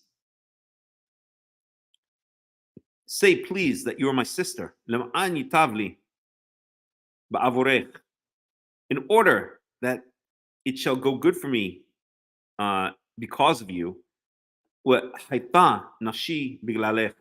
And I be kept alive because of you. So in other words, what Avram is saying is, if they think you're my wife, they're going to kill me and take you. But if they think I'm your brother, then they're all going to want to get with you. So they're going to treat me well. Here comes this beautiful woman into Egypt. This is his brother. How are we going to get her? We're gonna be good to his brother. So Avram is really, in a certain sense, concerned with his life, and so he comes up with this tactic that if Sarai says that she's his sister, which we find out later she actually is his half sister, then instead of killing him, he's going to be treated well. So all right, that's a plan that he comes up with. It doesn't really work out exactly as he expected, but nice try. It's definitely an idea. But again, let's look at the words here. The na, we see the word na a number of times. Na is this particle of entreaty. He's asking. He's really kind of requesting, like, hey, honey, please do me this one favor. All right, just say you're my sister. And it never works out as he expects. I don't know if any of you are Honeymooners fans, but I grew up watching the Honeymooners. I had a tradition. My father and I would watch the Honeymooners almost every night, but a lot together. In New York, it used to come on at I think 11:30 at night on Channel 11, and we'd always watch it. And so I became a huge Honeymooners fan, and I watch to this day. I listen to the Honeymooners like almost every day. As a matter of fact, that's what I do at night while I'm getting ready for bed. I'll listen to an episode of the Honeymooners. So there's one episode, if any of you are Honeymooners fans, of the classic 39 episodes where Ralph gets fired, gets laid off from his job, and Alice decides that the only way that they're going to be able to make money is if Alice goes out and works and gets a job. And Ralph is dead set against this. He has to now stay home, and he has to basically do all the housework, and he can't stand it. But Alice insists, and she goes out and she gets a job as a secretary. And then, without going through the entire plot, one day she has to work late, and so they decide they're going to work in in the apartment in Ralph's and Alice's apartment. And then Ralph says, "Oh, by the way, Ralph, I forgot to tell you something very important. I told Tony, Amico, the boss, that you're not my husband, that you're my brother. So when he comes here, just say that you're my brother." And Ralph says, "What are you talking about?" Any rate, so this is something that so I don't know if the Honeymooners was trying to be biblical, although actually most of their writers were Jews, believe it or not. And in fact, when you listen to the Honeymooners, you can tell if you grew up with Jewish humor, as I certainly did in a Jewish family, you could tell there's a lot of Jewish humor in there, even though none of the four main cast members of the Honeymooners were Jewish. Almost all of the writers were Jewish. If you look at the credits at the end, you'll see pretty much all Ashkenazi Jewish names. So who knows who they were thinking back to this? I doubt it. But nonetheless, it doesn't work out too well with Ralph and Alice, and even though it seemed to be a good idea, and it doesn't work out too well here. So saying your wife is your sister never works out as you expect it to work out. Okay, so yeah, Gleason Carney, Audrey Meadows, Joyce Randolph, Jackie Gleason, Art Carney.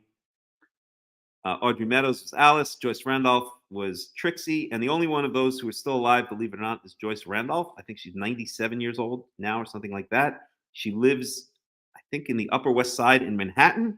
And people run into her from time to time. And if I'm ever back in New York, then I would actually love to run into her. I'd love to go visit her because The Honeymooners is one of my favorite. It's basically on my favorite show of all times. I mean, there's nothing like The Honeymooners. Just clean, innocent humor. I mean, you listen to humor today, it's just so dirty. It's so disgusting. Everything has to be, jokes about private parts, and it's just you just leave with a horrible feeling. And when you watch a show like The Honeymooners, it was hilarious, but it was just nice, clean humor. I just love that show. Anywho, so don't say if you're in a jam. The lesson we get from Ralph and Alice, as well as from Abraham and Sarai, is don't tell people that your wife is your sister. It's never going to end well. It's never going to end as you expect it to end. Okay. Verse 15. Wayiru ota.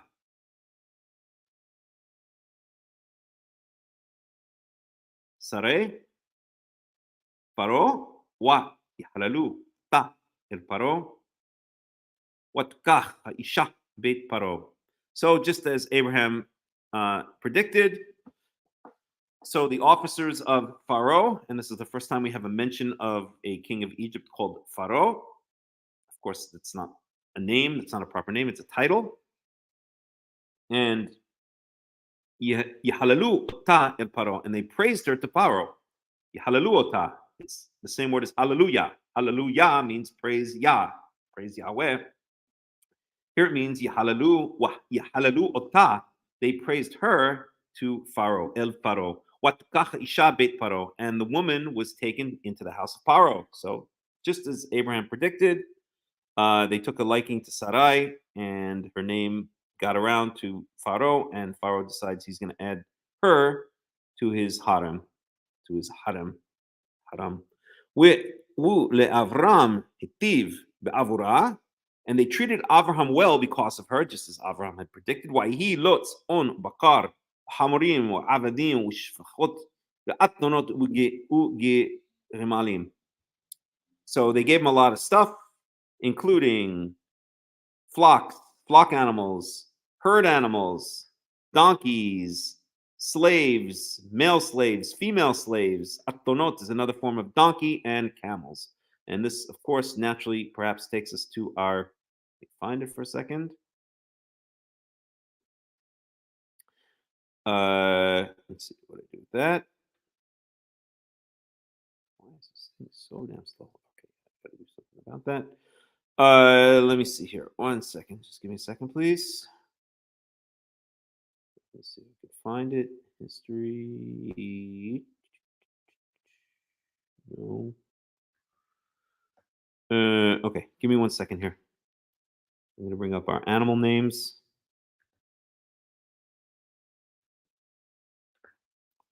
Just give me a second.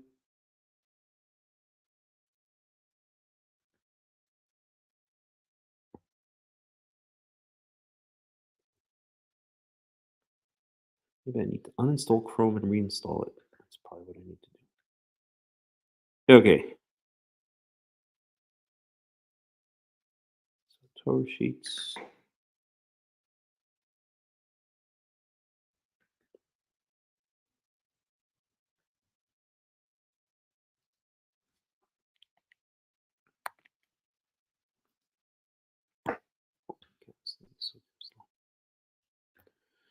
All right.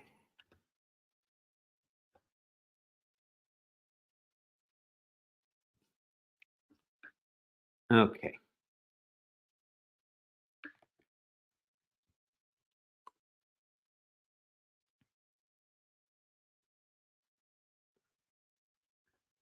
Okay, so here's our spreadsheet. Let's give it a second to come up.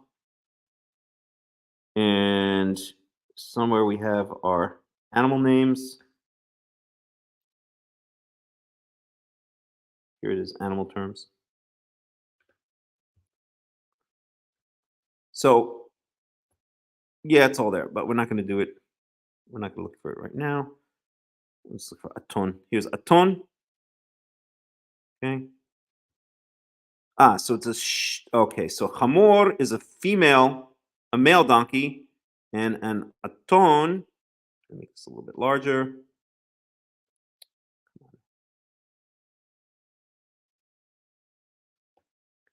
So chamor is a male donkey, and an aton is a female donkey.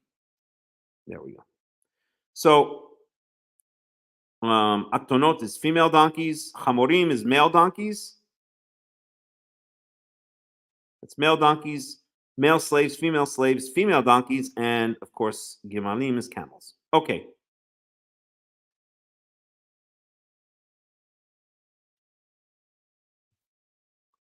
וינגע יהוה את פרעה נגעים גדולים ואת ביתו על דבר שרי אשת אברהם. And Yahweh plagued Pharaoh with great plagues or great ailments, maybe. They translate here? They do translate as plagues here. Wa'et beito, as well as his household. Adavar Sarai Eshet Avraham, because of the matter of Sarai, the wife of Avram. So God is taking care of Avram, and Avram and God, Yahweh, sends plagues upon the house of Pharaoh because of this incident, because Pharaoh took Sarai away from Avram. Okay.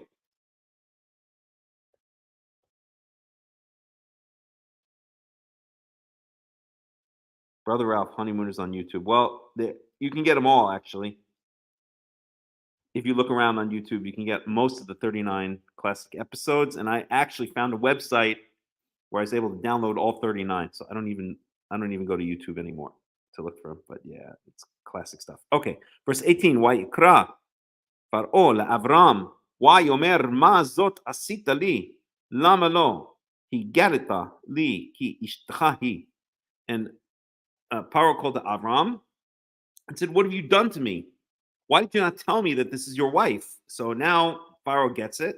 Pharaoh gets his entire household is, they having some kind of, plagues placed upon them. And then Pharaoh calls Avram and asks him or tells him, what's going on here. Okay. Jesus, why is this so damn? Something is really wrong here. Try that again. It's really getting annoying. Okay. Lama amarta achuti hi. ויקח אותה לי לאישה, ועתה הנה אשתך, כך והולך. Why did you say that she's my sister? I might have taken her for me as a wife. ועתה הנה אשתך, כך והולך. And behold, here's your wife. Take her and get out of here. ויצב אליו פרעה אנשים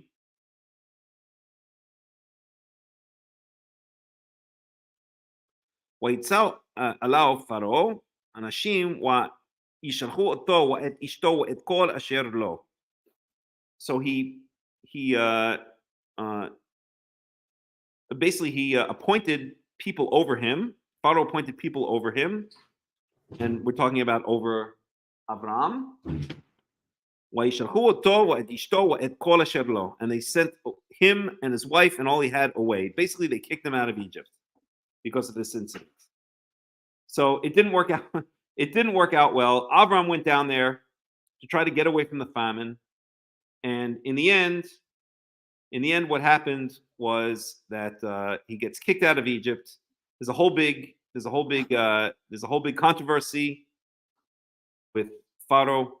I mean, with Abraham telling everyone that his wife is actually his sister, and it becomes a whole big mess. And Pharaoh and Abraham gets escorted out of Egypt. Basically, is the idea. Okay. Any questions? Any comments before we go on to chapter 13?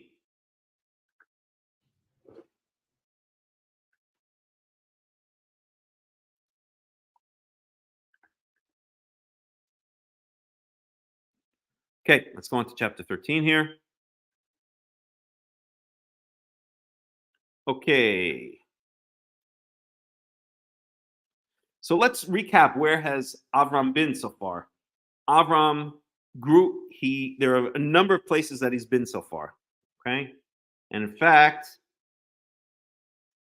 we make a now we don't need to make a spreadsheet out of it. We could just list it, or I could just say it. He was born in Ur Kasdim, in Ur, in the kingdom of Samaria, Sumer, Sumer. He then traveled with his father and his family to Haran, which is in southern Turkey. Then Yahweh called out to him and told him to go to Canaan, or it turned out to be Canaan. He crossed over into Shem, into Alon Moreh. He built an altar there.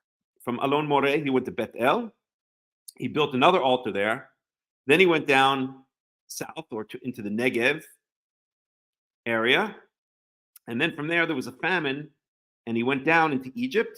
We had the whole incident with he and his wife telling everyone his wife was his sister, and that creates a whole big mess in Pharaoh's house, and he gets basically thrown out of Egypt. He and his entire entourage get kicked out of Egypt. And now he's back. Where is he? Ya'al Avram miMitzrayim hu wa ishto v'kol asher lo v'lot imo hanegba.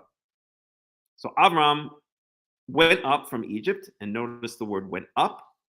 So why is it so damn slow? It's really messing me up here. Okay. Yeah, really got to do something about this. Okay, so he went up from Egypt. So why does it say go up?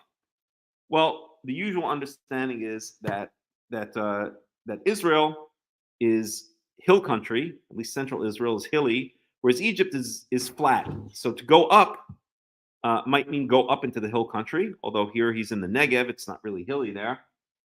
Another reason might be that he's going from the south to the north. So going up north was still kind of considered the main direction. Actually, east was probably considered the main direction, but in terms of up and down, going north meant going up, and going south meant going down. And maybe there's some kind of, when you move to Israel today, they say make aliyah. Aliyah means to go up, and really it's referring to a spiritual ascent to Israel. So maybe there's some implication of that there. I don't think so, but it's worth at least mentioning. Okay, so ויעל אברהם מצרים ממצרים הוא ואשתו וכל אשר לו ולוט עמו הנגבה. So where did they go? They went back to the Negev, to the area of the Negev. Okay. ואברהם כבד מאוד במקנה ובכסף ובזהב. And Avram was very laden. He had a huge amount of mikneh, is usually translated as livestock. Bakesef u bezahav.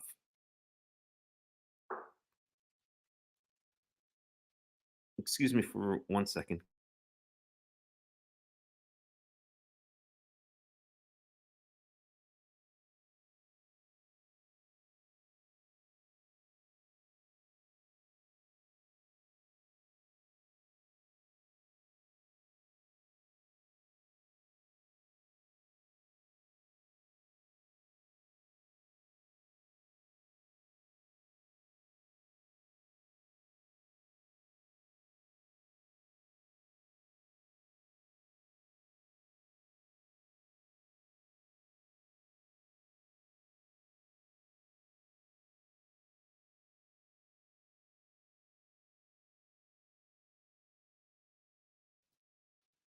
Okay, sorry about that. All right, so Avram kaved ma'od b'mikneh ubakasaf of zahav. So he had a huge amount of livestock and silver and gold. And again, we can go here. Mikneh should be on this list here. If we can find it. Mikneh.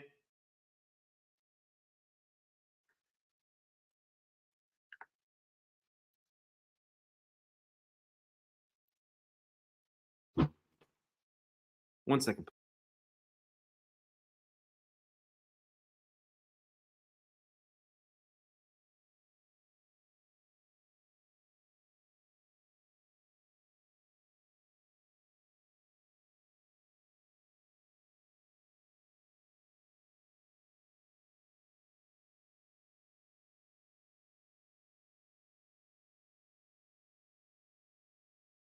Okay. All right, let's see if it's here. Torah. Do we have Mikneh on this list? Mikneh.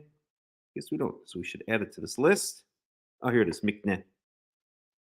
Livestock. So this can be cows, sheep, horses, etc. And the BDB says, it's a little bit smaller.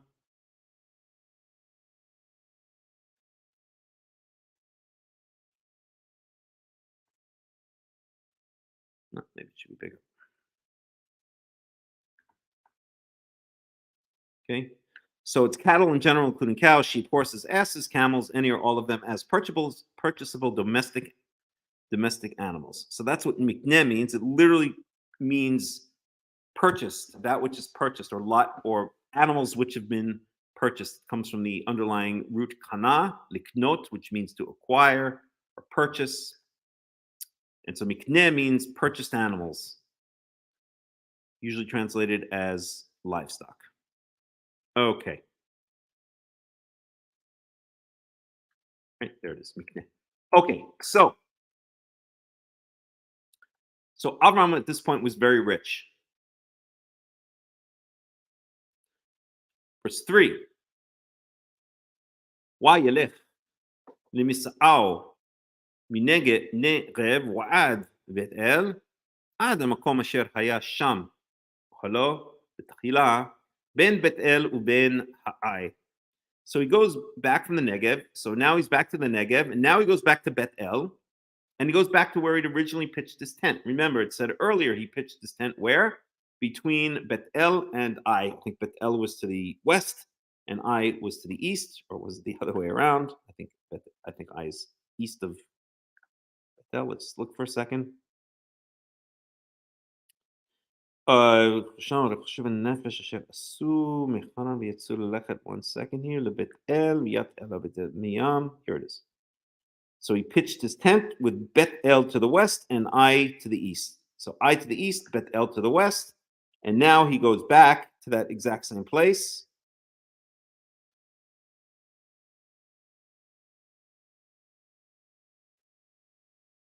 Okay, in verse 3.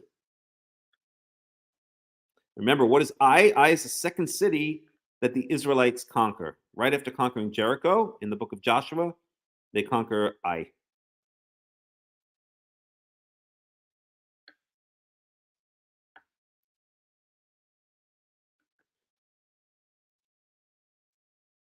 Okay. אל מקום המזבח אשר עשה שם בראשונה, ויקרא שם אברהם בשם יהוה. ויקרא שם אברהם בשם יהוה. So he came back to the place of the altar which he had made there at first, and Yikra Sham Avram b'Shem Yahweh, and there Avram called out the name of Yahweh. So maybe we should make a new spreadsheet. Let's make a new spreadsheet: the journeys of Abraham. I like it.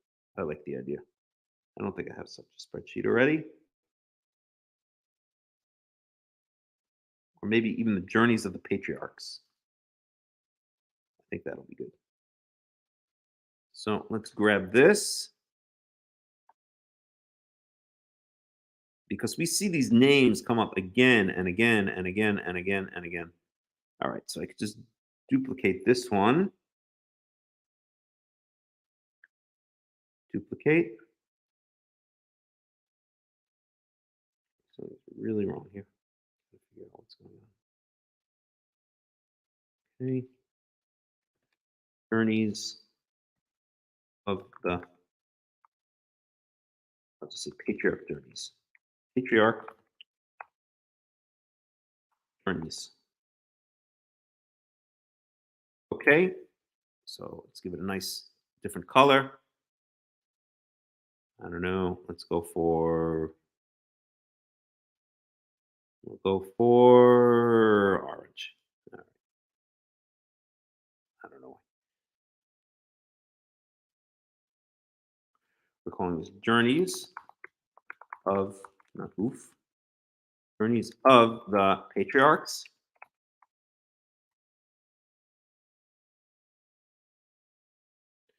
And okay, verse we can leave. I guess we could say, get rid of all of these here.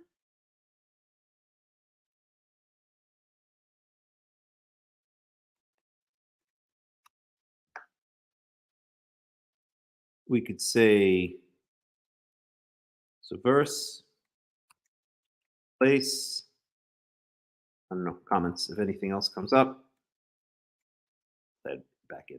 So delete. Good enough.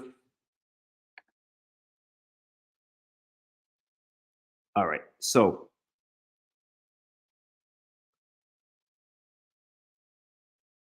all right, so maybe we should start with place.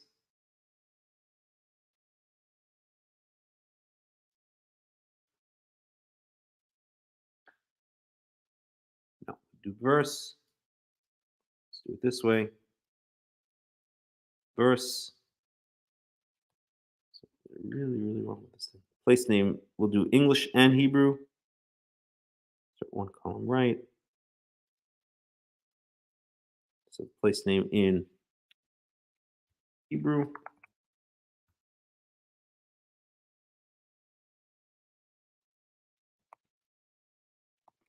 English. Okay. So, all right. So we got to go fill this in.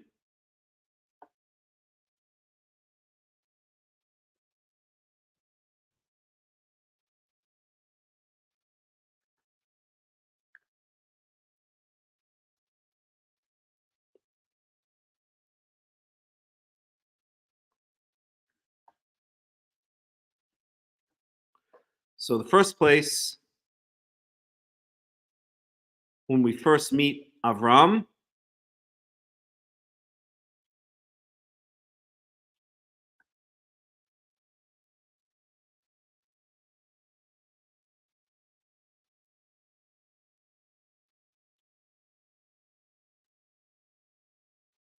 Haftarah, 1 second. Okay. So here he's in Ur Kasdim. Okay. So I guess that's Genesis 11:28.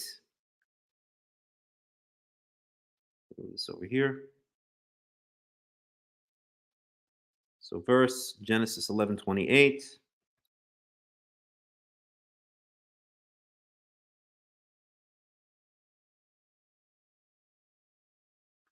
Place is Ur of the Chaldees.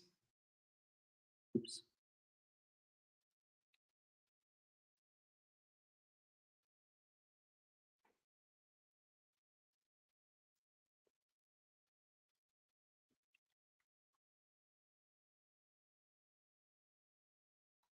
Ur of the Chaldees, it's usually translated, not the Chaldees, the Chaldees.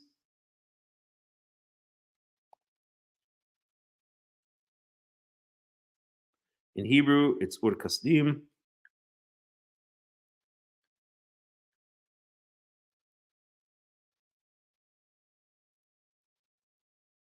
Second. Ur Kasdim.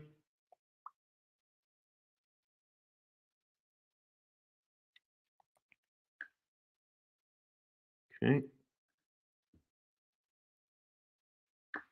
What's going on here? Oh, no, it's stuck again. Holy cow. No, something's got to change here.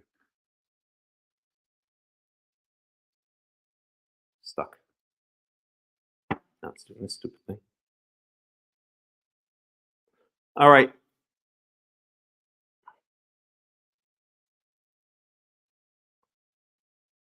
Now it's doing the beach ball thing again. All right. I'm sorry. I know you guys can hear me, but there's nothing I can do. It got stuck again. Something is really wrong. I think it must be Chrome. I think I'm gonna have to completely uninstall Chrome and reinstall it because something is really messed up here, and it's gotten worse and worse as the weeks went on, as the weeks go on. So I'm just gonna have to wait.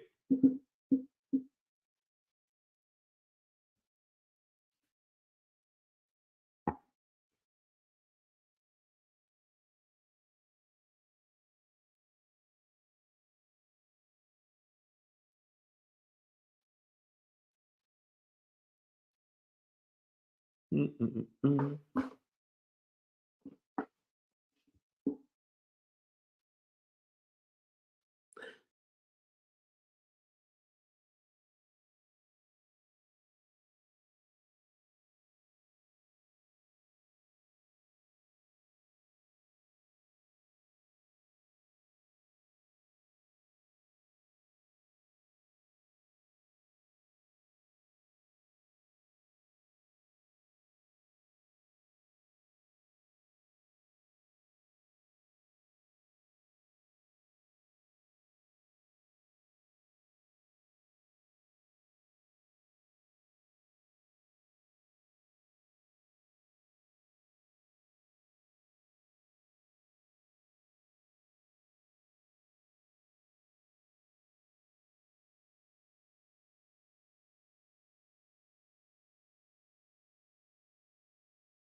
Okay, am I back? Hello?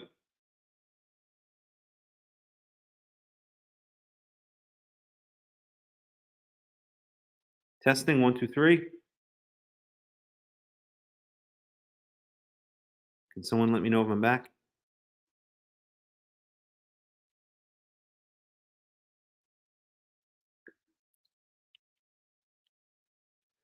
Sound Susan Goldburn? Sound Susan Goodburn? I don't know what that means. All right, I'm assuming I'm back. Yeah, there's something seriously wrong with Chrome. I'm gonna have to uninstall it. Okay. Okay. I'm gonna have to uninstall it and reinstall it, but I can't do that now. All right, I'm really sorry about that. We're having some technical problems here. All right, so let's try to continue and see what happens. So, Ur of the Chaldees, that's Genesis 11:28. Let me grab it from the Hebrew here.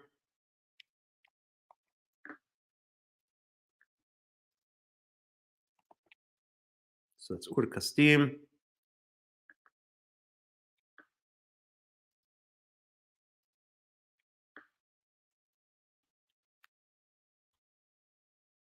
Okay, so after Ur Kasdim, we see that Abraham, and I guess I should add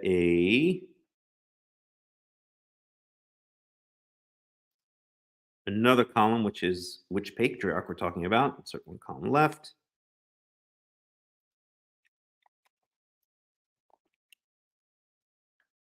Patriarch. So this is Abraham. Actually, technically now he's Abram. Okay, so then we see he goes to Haran.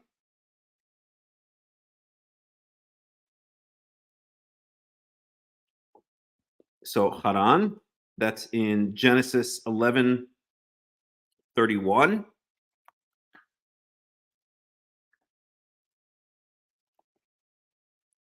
That's Haran. Like that. I transliterate it like that. That's Genesis 11:31. And then, of course, it's still Abram. They all are. Okay, and then Terach dies.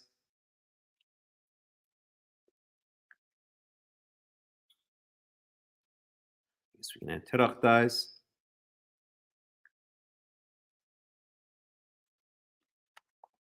Terach, Avram's father, dies. And we know that here, Haran, Avram's brother, dies.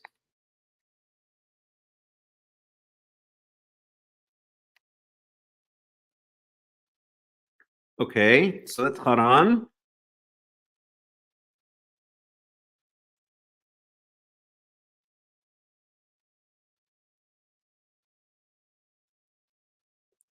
And then the next place is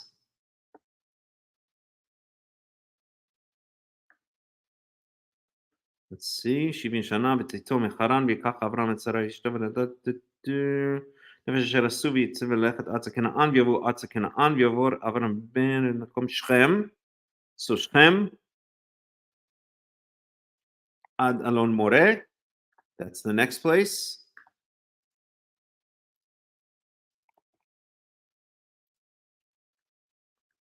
Next we can just say Shechem, Ad Alon Moreh.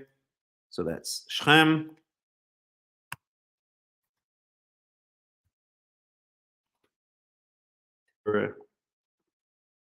Of Moreh.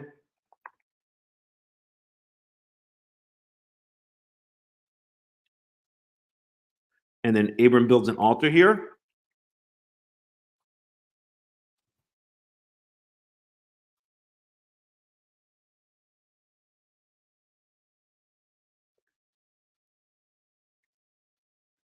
Second, Abivin Shamizbeach Yahweh.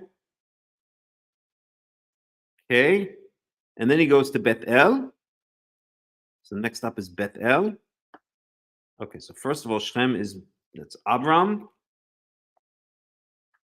Shechem is mentioned in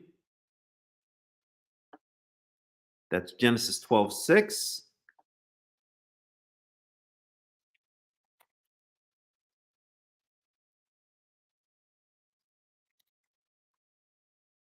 Oops.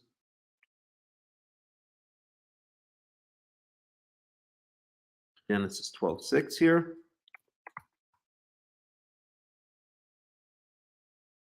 Then Abram goes from Alon Moreh, from Shechem,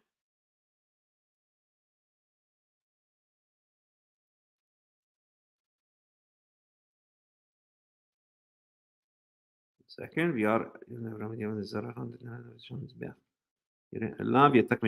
then he goes to Bet El, and that's in Genesis 12:8. So Bet El.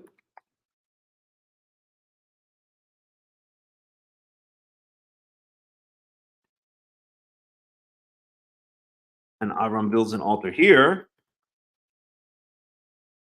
That's Genesis 12:8.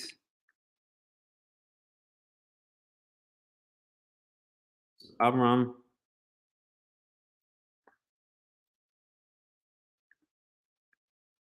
And we see that, okay, so ala Bet El Migyam, Aya Mikedem.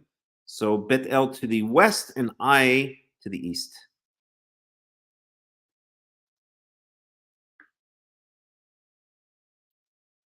Here. Bet El is to, is to the west, and I is to the east of where he pitches his tent. Okay. And we're almost caught up. Then we'll go ahead. Then he goes to the Negev. That's in verse Genesis 12:9.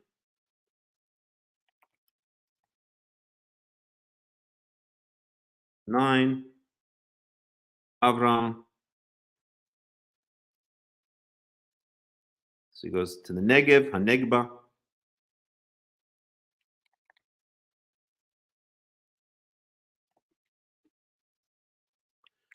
Negev.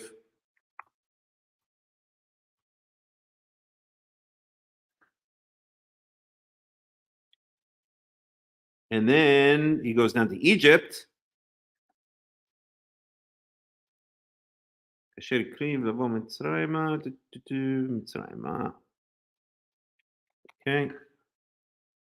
So that's Genesis 12:10.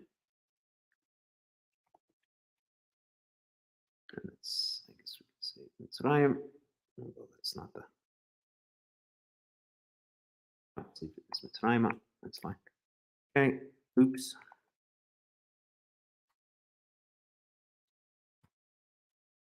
Okay, that's Genesis 12:10. That's Abram. Egypt. Famine is in the land of Canaan, in Egypt. Says that Sarai is his sister. Okay. And then he's in Egypt. We have that whole incident in Egypt. And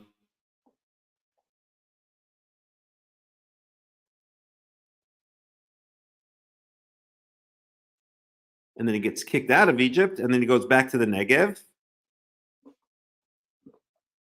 So now he's back to the Negev, and that's Genesis 13:1. So we can just copy this, basically. Genesis 13:1.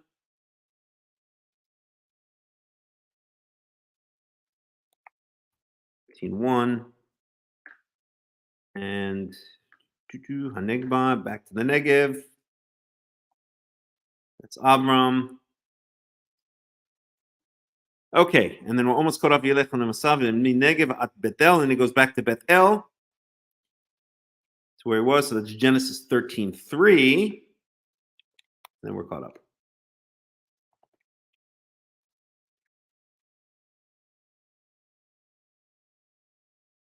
So now we're back at Bethel.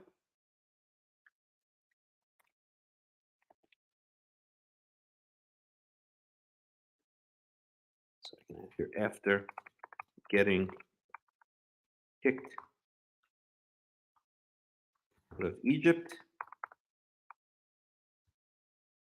now he's back in Bethel. And it says he goes to the place where the altar was. Hashem olo b'tchila b'tebel leben I. Okay. Avram b'shem Yahweh. Okay. And back to where he had built the altar to Yahweh previously. Okay, so that catches us up. Okay, so now we can go on.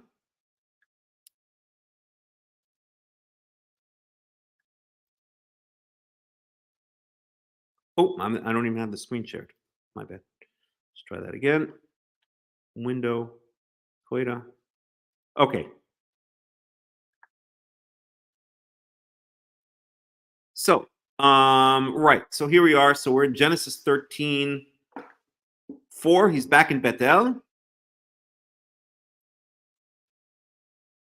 And now we're in Genesis 13:5. Let me just make sure this is coming up here. And it is. Shabbat Shalom, Ruben S. Skari. Okay, וגם לילות ההולך את אברהם היה צאן ובקר ואוהלים. So Lot was also very rich. He also had flocks and cattle and tents. I guess maybe that just means a lot of people with him. Verse 6. ולא נשא אותם הארץ לשבת יחדיו, כי היה רכושם רב ולא יכלו לשבת יחדיו. So literally what's it? ולא נשא אותם הארץ, and the land could not bear them both. לשבת יחדיו.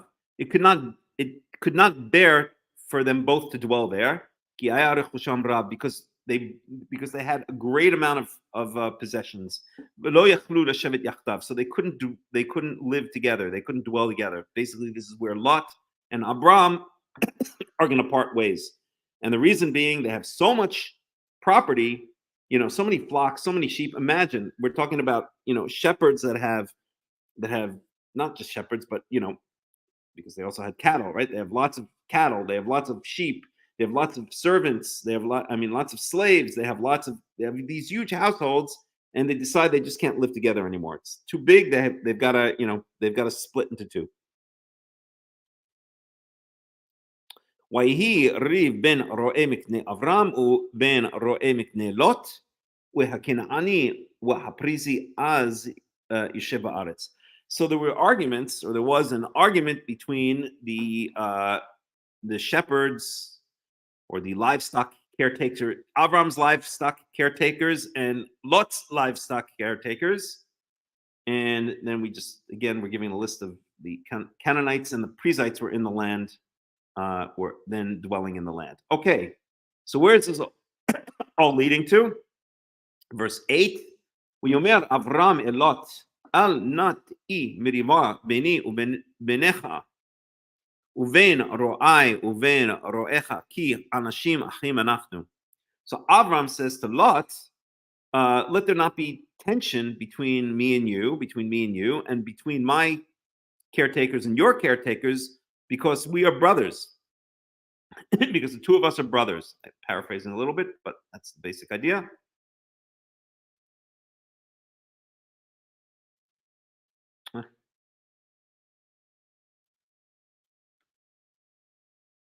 Okay, verse 9. Hello, כל הארץ לפניך. כי פרד נא מעלי עם השמאל וימינה ועם הימין והשמאלה. Is not all of the land before you? Please break yourself off from me, or separate yourself from me. If you go left, I'll go right. And if you go right, I'll go left. So basically, Avram is giving Lot the choice where he wants to go. And I think this actually teaches us a very important lesson. Avram is not saying, oh, I know where I want to go and you're going to have to go in the other direction. Avraham is saying to Lot, you choose and I'll go I'll go wherever you get the first choice. And I think this just shows the faith that Avram had in Yahweh, that he knows whatever's meant to be is going to happen. He's almost, he's placing his fate in the hands of Yahweh, and he's letting Lot choose, because he knows that whatever's meant to be is meant to be. That's really the way that a man who has faith in God would act. Someone who doesn't have his faith in God is going to start thinking and overthinking. I need this and I need that. And I have to go there. And what if that? And what if I go there and it doesn't work out? And that, right? Avram says, no, you choose. Okay. It's almost like he's asking to draw a lot. No pun intended, or actually yes, pun intended. Lot does not mean lot in biblical Hebrew. The word for a lot, like a lottery, is goral, but maybe it's kind of ironic that his name is Lot, because that's in a certain sense what Abraham at this point Avram is asking to have done. It's almost like he's letting chance decide, but it's never chance when you're close to Yahweh. It's fate. He's letting fate decide, and he knows that in a sense he's almost like throwing, he's like casting lots into which direction he's going to go, by sending this guy Lot, or letting this guy Lot make the first choice, and Abraham just is going to go the other way. But really, what he's doing, as any person of faith does when they cast lots, and lots are cast many times throughout the Tanakh for many different reasons. He's basically putting his faith in the hands of Yahweh. Okay, so no, the name Lot does not mean a lot, like a lottery.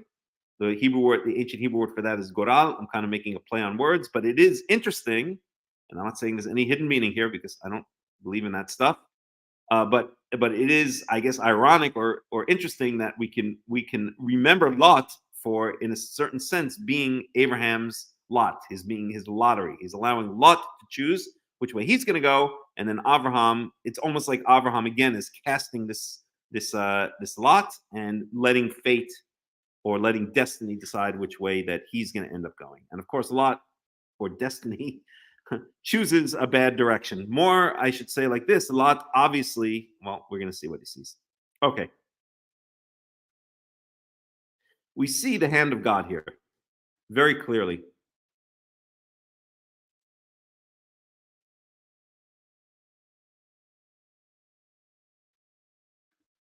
So, וישא לוט את עינו וירא את כל כיכר הירדן כי כולה משקה לפני שחט יחווה את סדום ואת עמורה כגן יחווה כארץ מצרים בואכה סוער. Okay, so Lot lifted up his eyes, and now Lot, he says, okay, Avram's giving him the first choice. And so Lot lifts up his eyes and he's saying, let's see, where should I go? And he saw the entire plain of the Jordan, and we're talking about the plain that is west of the Jordan River. Kikar Yarden would be, I guess, west of the Dead Sea is where they think Sodom is. Because everything was well watered before Yahweh destroyed Sodom and Gomorrah. It was like the garden of Yahweh, like the land of Egypt. And so he went towards Zoar, or as you go towards Zoar. Okay, so let's pick this apart. So first of all, we see that Lot is now looking around, and he casts his eyes on this place that looks very fertile, almost like a garden of Yahweh, it says. And he says, okay, that's where I'm going to go, right? And obviously this ends up being a horrible choice. And so Avram really is, in a certain sense, he's allowing Yahweh to determine his fate, as I said, by allowing Lot to make the first choice. But Lot sees this. Lot, it's almost like his eyes glimmer at this gold, not literally gold, but this very fertile land. And so Lot decides to go in that direction, which ends up being Sodom and Gomorrah. So not a good place to end up, but it looks good at the time. And Avram is protected by Yahweh. Avram allowed, in a certain sense, Yahweh to make the choice for him. Lot is kind of, doesn't have the same faith in Yahweh doesn't have the same closeness with Yahweh. So Lot makes his decisions based on very superficial things. He sees a fertile land. He says, I'm going to go there. And that's the end of it. Avram, with his faith in Yahweh, knows that wherever he ends up going, which is going to be the opposite direction of Lot, it's going to be the right choice because Yahweh is going to search out the right choice for him. It's going to search out the right place for him. Okay, that's the difference between a man of God and a man who is not of God. A man of God, he has faith. He knows that whatever happens is for the best. He knows whatever happens, Yahweh is leading him on his path. So he could say things like, okay, you choose and I'll just do the other, because he knows that whatever happens is basically the choice that Yahweh has in mind for him. Okay. There's a couple of other things I'd like to say here. So it says it was like Giran Yahweh, like the garden of Yahweh. So what does that mean? The garden of Yahweh. Okay, I guess that seems to be a reference back to the Garden of Eden. Kasher Mitzrayim, or Ke'eretz Mitzrayim, like the land of Egypt. What does that mean? Like the land of Egypt? Well, we know much later on, and let me find this verse if I can. I may have to Google it. It's in Deuteronomy. I won't remember chapter and verse either, but Israel is not like Egypt. Oh no, better yet. Geez, why is something seriously wrong here? Okay. The eyes of God are on Israel from the beginning of the year. Okay, that should be enough. I really got to figure out what's wrong with this Chrome because now it's absolutely driving me crazy. Deuteronomy 11:12. So let's take a look at Deuteronomy 11:12.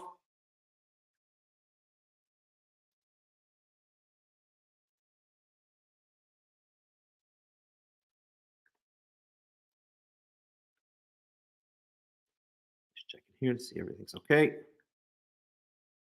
So Deuteronomy 11:12.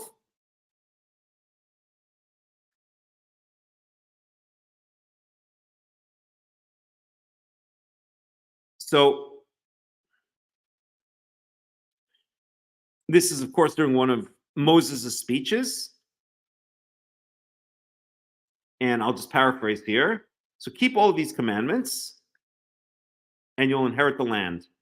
In order that you lengthen your days on the land, speaking about in the land of Israel, and speaking about the nation of Israel would be able to dwell in it for long periods of time.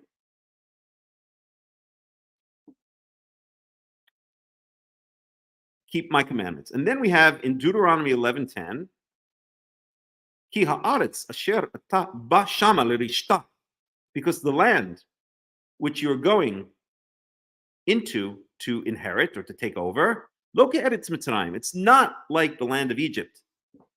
Lo ke'eretz Mitzrayim hi asher yatzatam misham. It's not like the land of Egypt that you exited from, that you went out of. This is in Deuteronomy. This is after the Exodus. Asher tizara et zaracha wa hishkita beraglecha kigan hayarek, where you plant your seeds and you water it at your feet like a vegetable garden. So what is this talking about? We know that in Egypt, or at least in Lower Egypt, which means northern Egypt, that basically the Nile River flooded every spring, I believe it was. Would make sense in the spring. That's usually when snow melts. So snow would be melting down in Upper Egypt, which is southern Egypt. It would flow down into the Nile. The Nile would flood. And so the entire land around the Nile would be saturated with water. So you don't have to worry about rain or anything like that. You just rely on the yearly floods of the Nile, and you're basically standing in pools of water. And yes, they built a lot of irrigation channels to drain or to bring the water of the Nile into their fields. But basically, they never had to rely on it. They basically, it was watered. Everything was watered by the Nile, and that's what this means here. Okay, you sow your seed, you plant your seed, and you water it at your feet, or you water your seed, you water your plants at your feet like a vegetable garden, kigana yerek, meaning that the Nile just comes in, floods or the irrigation channels just allow the water to flow in and just water your entire all of your crops, almost as if you were watering a vegetable garden. And this is contrasted to the land of Israel. Verse 11, the aretz asher atem ovrim shama, but the land into which you are crossing, rishta, to inherit, eretz harim ubigaoth. It's a land of hills and valleys. Nematara shamayim tishte and from the rains of from the sky, from the rains of the heavens, it drinks water, meaning the land of Israel drinks water from the rains of the heaven. Eretz asher Yahweh Elohecha doresh ota tamid. Doresh ota, a land which Yahweh your God, doresh ota, is constantly looking after it. Tamid, Ainei Yahweh Elohecha ba, always the eyes of Yahweh your God are upon it. Merishita shana ad acharita shana, from the beginning of the year until the end of the year. And we're talking about the agricultural year, the 6-month agricultural year in this point, at least in my opinion.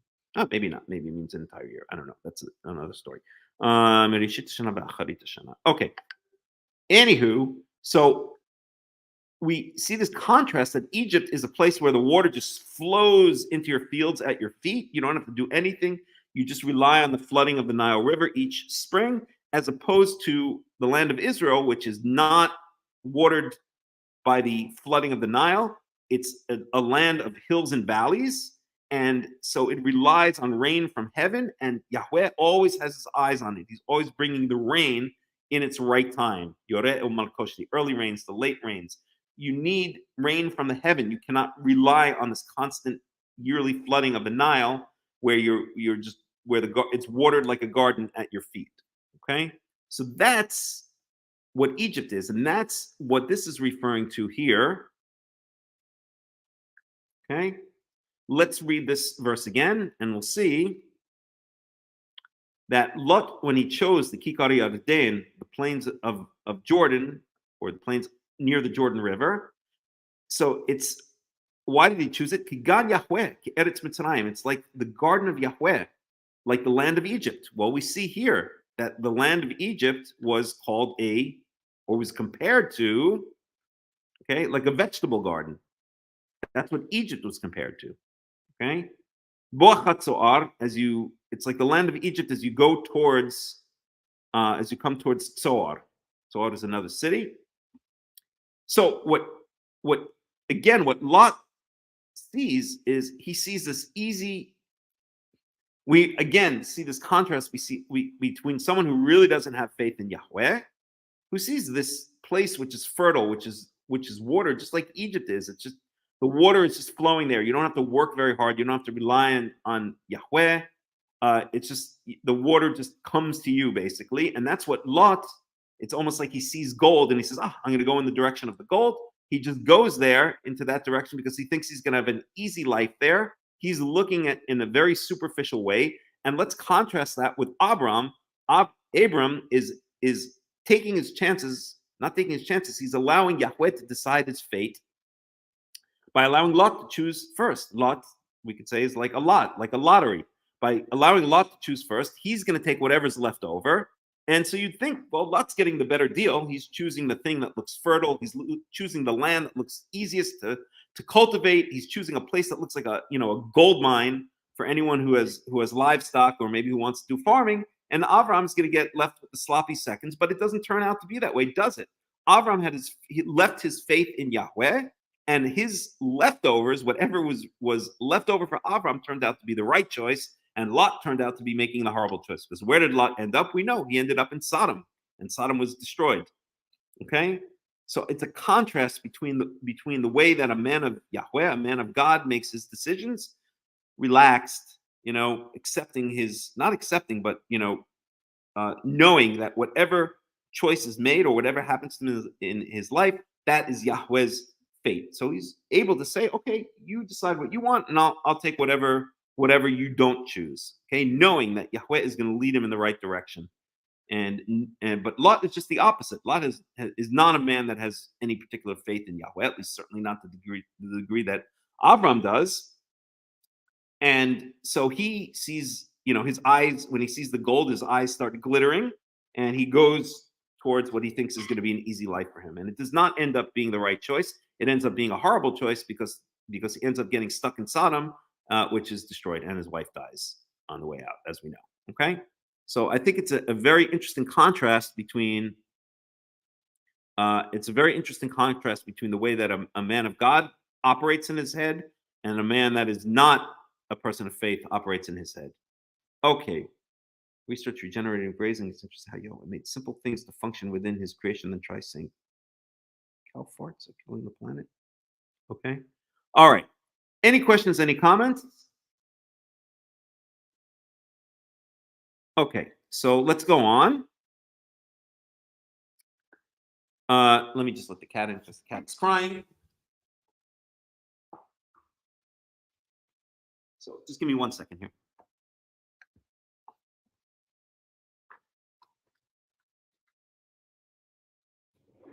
Joshi, what comes? Joshi, come on. Come on. Come on. What?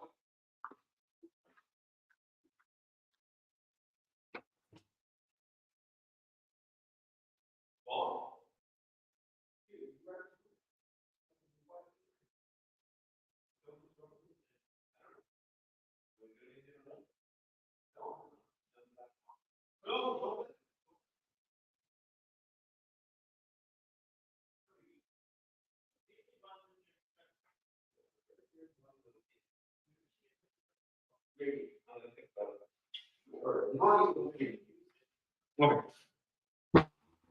Okay. Maybe give him a little bit of food, okay? What time is it? Just 1 second. I'm right in the middle of the study, so you'll have to look that up yourself, okay? Give him some food and then go get some food for yourself. Okay. All right, everyone, we're back.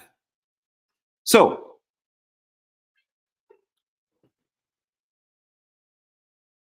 can you please? I'm doing my study, all right? Then we saw Lot. So Lot chose for himself the entire plain of the Jordan, or the plain we'll call it the plain of the Jordan. We saw Lot mekedem. Ish me'al achiu. So you saw Lot mekedem. So Lot traveled eastward. Ish me'al achiv, and each person, and the two separated from each other. Literally, each man separated from his brother. Okay, verse 12. Avram yashav ba'aretz Kina'an, Lot yashav ba'arei hakikar ve'yehal ad Sidom. And Lot, so Avram dwelled in the land of Canaan. We don't know where exactly. We know where he was before. We know he was in the Negev. But when he separates from Lot, it just says he dwells in the land of Canaan. So maybe we should just add this to our list here. So Avram, this is Genesis. Where are we? Oh, wrong one. Let's close this out. Oh my God, the cat is going absolutely nuts. It's that time of day. The zoomies. So Avram Yashav Eretz Canaan. So this is Genesis 13:12. So this is Genesis 13:12, and it just says in the land of Canaan, but it doesn't tell us exactly where.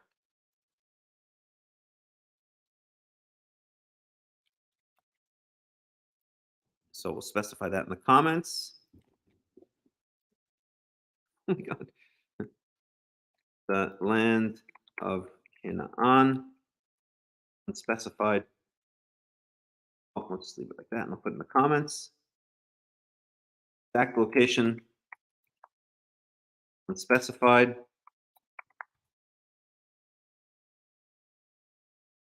This way.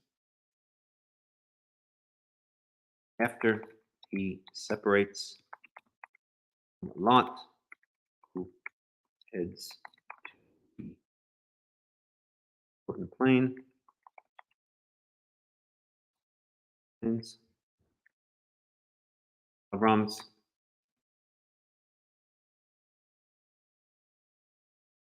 location. The cat is going absolutely nuts.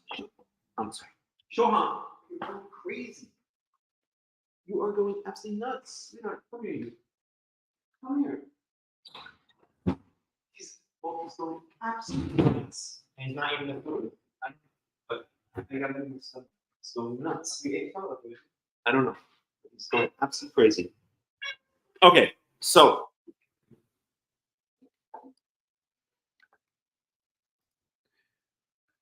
Avram's exact location is specified, but Eretz Canaan.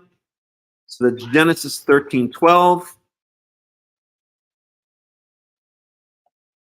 Okay, Velot Yeshav ba'arei Kikar v'yel ad Sodom. So, and Lot dwelled in the cities of the plain, meaning of the Jordan plain, via what Yehal ad Sodom. And he pitched his tent. They usually translate this as he pitched his tent until up to Sodom. But what does that mean? Pitched his tent until Sodom. That doesn't make any sense. But we saw earlier that Lot had many tents, right? Where did we see that? Let's find it.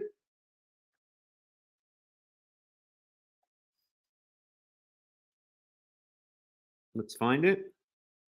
Hold on one second, please.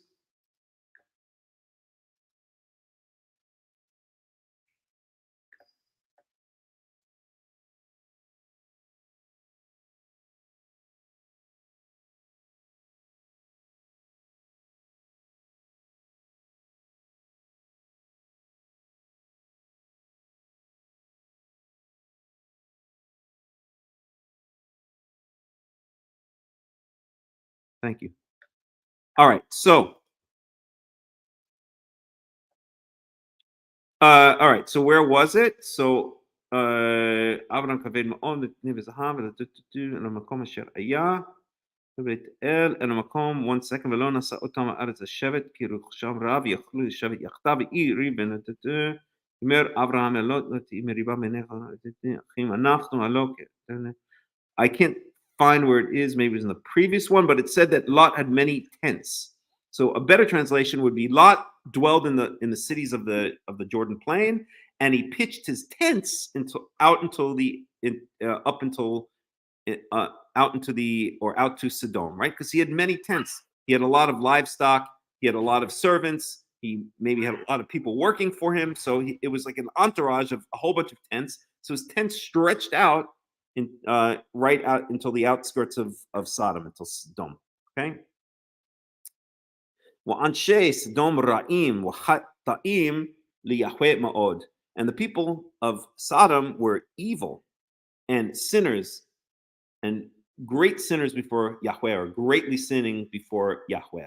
Okay, so Lot sees the gold. His eyes glitter when he sees the gold, and he ends up pitching his tents in the direction of Sodom, and we see that this was not the right choice ultimately. But Lot cannot see past the material; he can't see past the superficial, and so that is the choice he makes, and it ends up being an absolutely horrible choice. Avram, on the other hand, a man of God, allows his fate to be determined by Yahweh. He doesn't have to choose what seems like the most glittery place or the most fertile place. And of course, Avraham has nothing to do directly with all of the mess that goes on in Sodom. Okay. All right. We are in verse 14. And oh boy, we got a lot more to go. 13. So we basically have to do 13, 14, 15, 16, 17. We have 4 more chapters after this. There's no way we're going to do it unless I go into express mode, which maybe I will. We'll see. Yahweh Amar El Avram, Achrei Hipared Lot Me'imo, Sa Na Einecha, Ur'e Min Hamakom Asher Atasham, Tzifona, Wanegba, Wakedma, Wayama. And Yahweh said to Avram, after Lot had separated from him, lift up your eyes and see from the place where you're located, or look from the place where you're located to the north to the south, to the east, to the west.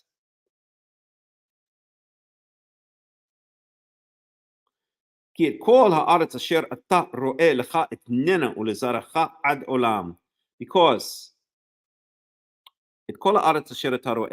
of the land which you see, right? So it's supposed to look out over the expanse of the land, and all the land which you see, I will give it to you and to your seed, which technically means the male descendants.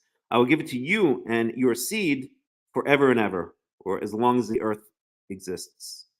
Basically, for a long time. A friend of mine likes to translate this until the end of the current era. So I think that's a good translation. But we'll just go with forever, or until the earth no longer exists. Okay, 16. Wasamti et zaracha ki afar haaretz asher im yuchal ish limnot et afar haaretz gam zaracha yimaneh. And I will make your seed like the dust of the land, or like the sand of the dirt on the land. Let's go with the sand on the land, or I don't know, the dust on the land. Asher im yuchal ish limnot et afar haaretz. Just like if a person can count the dust of the land, gam zaracha yimaneh. He also your offspring, your descendants will be counted. In other words, your descendants are going to be so great, they're going to be like the number of they're going to be like the number of dirt particles on the land, or dust particles on the land, just like you can't count that. So you're going to have so many descendants that those descendants are not going to be able to be counted. And this is an amazing promise that Yahweh makes to Avram, because remember, he's with his barren wife, Sarai. They don't have any children. Avraham is already, when he left Haran, we saw that he was 75 years old. Who knows exactly how old he is? Again, maybe we'll get every so often, or helps us out and gives a year count, gives us an age. But all we know is that when he left Haran, when he started his journey towards the land of Canaan, this is before he went down to Egypt and got kicked out of Egypt and all this stuff, he was already 75 years old. We know he has his first child when he's 90. So he's somewhere between 70, and that's Ishmael. We know that he's somewhere between 75 and 90. And Yahweh is making this promise. He has no children. He's childless. He's an old man. He's childless. His wife is barren, and Yahweh is making this promise. So we see, as one of the people I like to listen to, who unfortunately is a Christian, but I listen to Christian stuff sometimes, not for the Christian part of it, but because of, if they're talking about archaeology, or if they're talking about history or something like that. Some of these Christians can be very good in those topics, and of course they always have to throw in some of the Jesus stuff, so then I get stuck with that.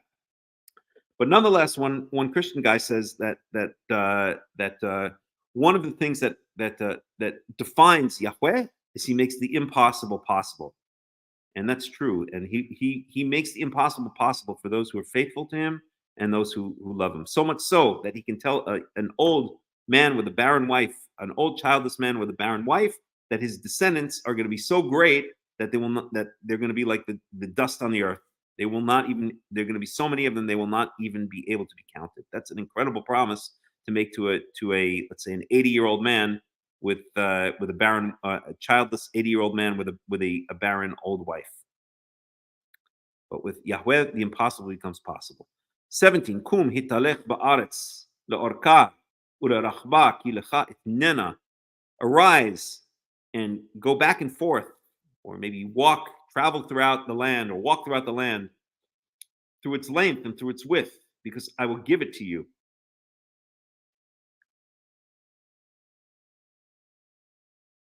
ויאכל אברהם ויבוא וישב באלוני ממרא אשר בחברון ויבן שם מזבח ליהוה.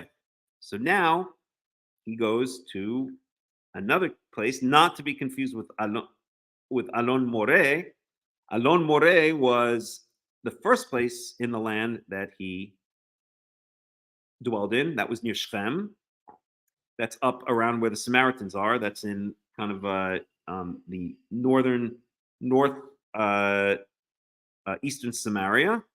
And now he's being told, now he goes to another place, Alon Mamre, or Alonot Mamre, Alone Mamre, and that's down by Hebron. So that's the next place. So this is now Genesis 13:18. Let's add that to our list. So Genesis 13:18. This, of course, is still Avram. This is now going to be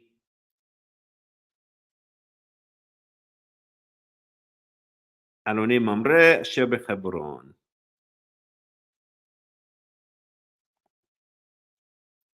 Okay, we have to expand this out again.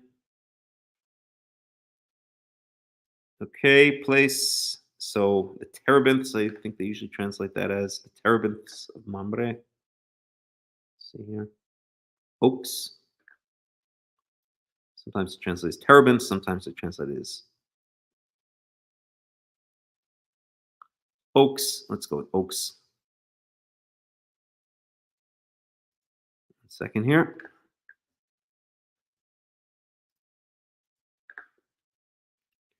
Let's see how BDB translates it. Terebinth, yeah. Terebinth, oak. I've seen it translated. In modern Hebrew, an alon is an oak tree. So terebinth, alon. Let's go with oak. I don't even know what the heck a terebinth is, so let's go with oak.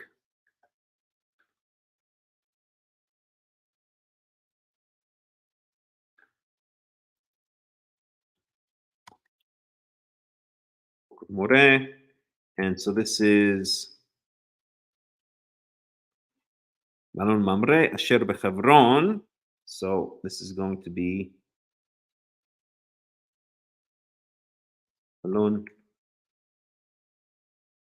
for the oaks of Mamre. Oaks.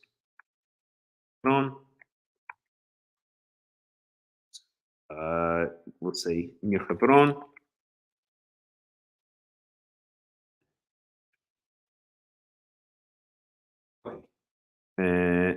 The oaks of Mamre, the oaks of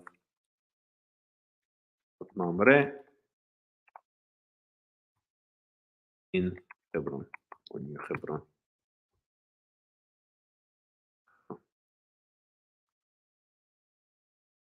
Okay.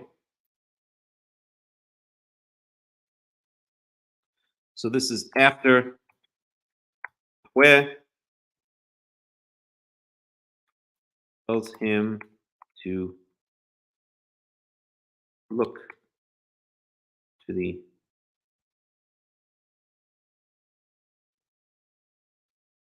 second. Kumitalech ba'aretz. שמתי את זרעך, כי את כל הארץ אשר אתה רואה נגמה north, south, east, and west. North, south, east, west.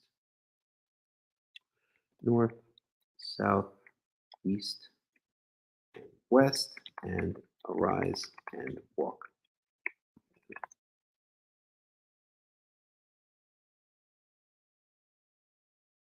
Settles here.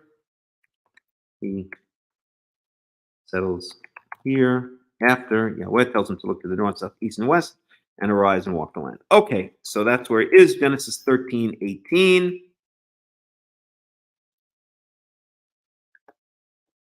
And he builds an altar there. So this is the third altar. Okay. I should add that. He builds. Okay.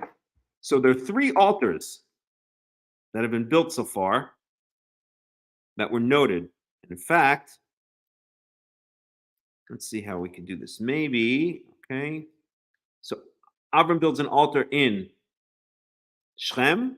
He builds an altar in Beth El. And now he builds an altar in Hebron. So these are places where Avram builds an altar to Yahweh.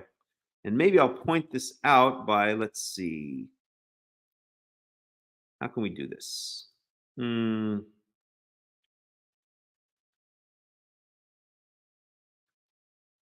do this. We'll make another insert column left.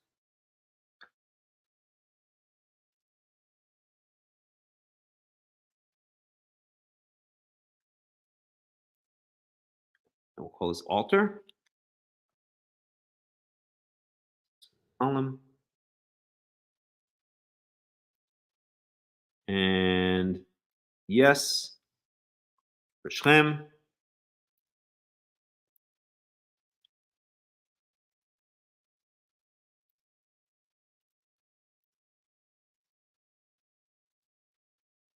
Yes, for Bethel. Again, we're back at Bethel, so should we put it again? Sure, why not?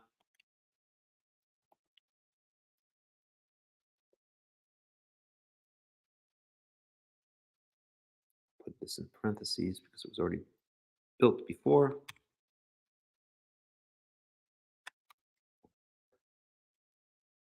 Okay, so there we have it. So he's in Hebron, or in the area of Hebron. Okay. Let's go on. Ben Sham is Yahweh. Okay, so that brings us to the end of Genesis 13. And I think we better go into express mode because I would like to finish it. I want to end within about a half an hour. And I would like to finish the entire Parsha, at least read through it. Oh, shit.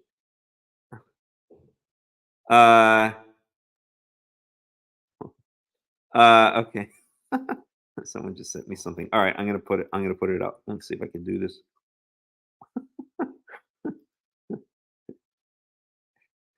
Hold on a second. How do I get this?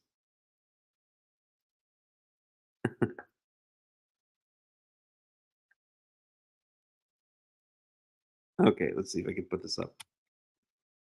Someone sent.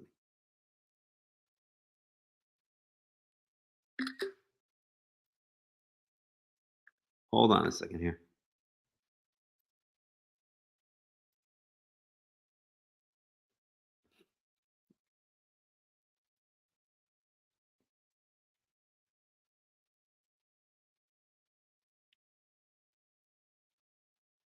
God, why is this thing frozen?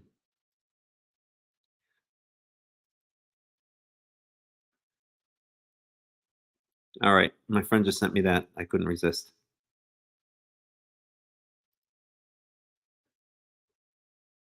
What do you guys think of it?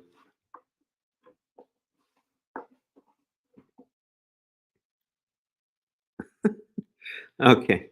All right. So,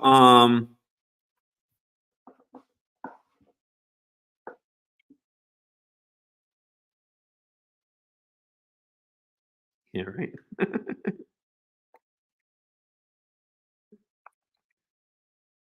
Okay.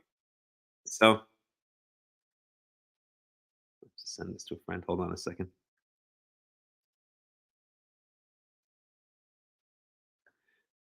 Okay. So,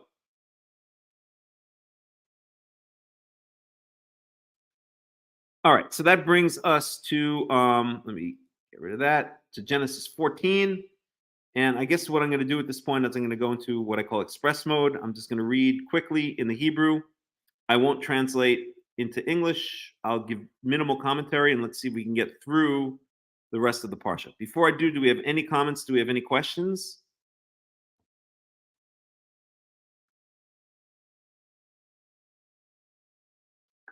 Anybody?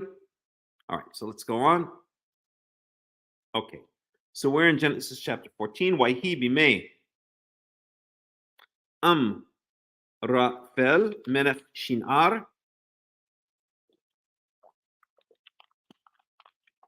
Arioch melech Elasar Kidral Amer melech Elam Utid al melech Goyim. So this is the 4 kings versus the 5 kings. Here are 4 of them. Asu milchama et bera, verse 2. Oops. Asu milchama et bera melech Sidom وאת בירשה מלך עמורה, שנעב מלך אדמה, ושם עבר מלך צבועים, ומלך בלה היא צוהר. Zohar was mentioned before. Okay. Kol ela havru el emek hasidim hu yam hamelach.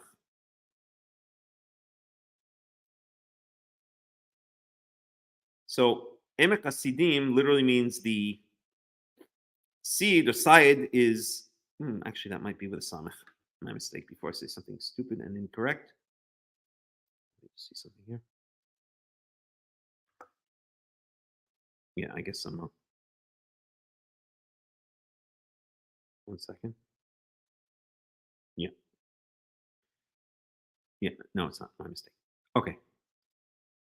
All right. So this place Emek Asidim Hu Yama Melech. So here they meet to wage war, 4 kings versus the 5 kings.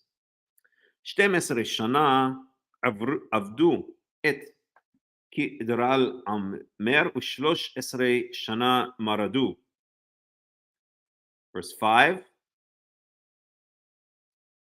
וב14 שנה בא כדר אמר, I'm sorry, כדר לעומר, המלכים אשר איתו ויעקו את רפאים באשתרות קרניים ואת הזוזים בחם ואת האמים בשווה קרייתיים. Okay, so we have all these different peoples, these different kings fighting. Again, you can follow along in the English. Wa'et hori behararam sa'ir ad el paran asher al hamidbar. Wa yashuvu ויבואו אל עין משפט כי קדש ויכו את כל שדה העמלקי וגם את האמורי היושב בחצצון תמר. Verse 8. ויצא מלך סדום ומלך עמורה ומלך אדמה ומלך סבויים ומלך בלה יצור ויערכו איתם מלחמה בעמק הסידים. את כדר לעומר, I think I finally got his name right, מלך אlam ותיד על מלך גויים ועם רפל מלך שנער ואריוך מלך אלעשר 4 מלכים את החמישה. So this is war, this big war that goes on, the 5 kings versus the 4 kings, blah, blah, blah, blah, blah, a whole bunch of names mentioned, a whole bunch of different places mentioned, who cares? I mean, we care, but it's not central to the story. Verse 10, وَعِمَكَ السِّدِيم بِأَرොת חמר וינוסו מלך סדום ועמורה ויפלו שמה והנשארים hera nasu.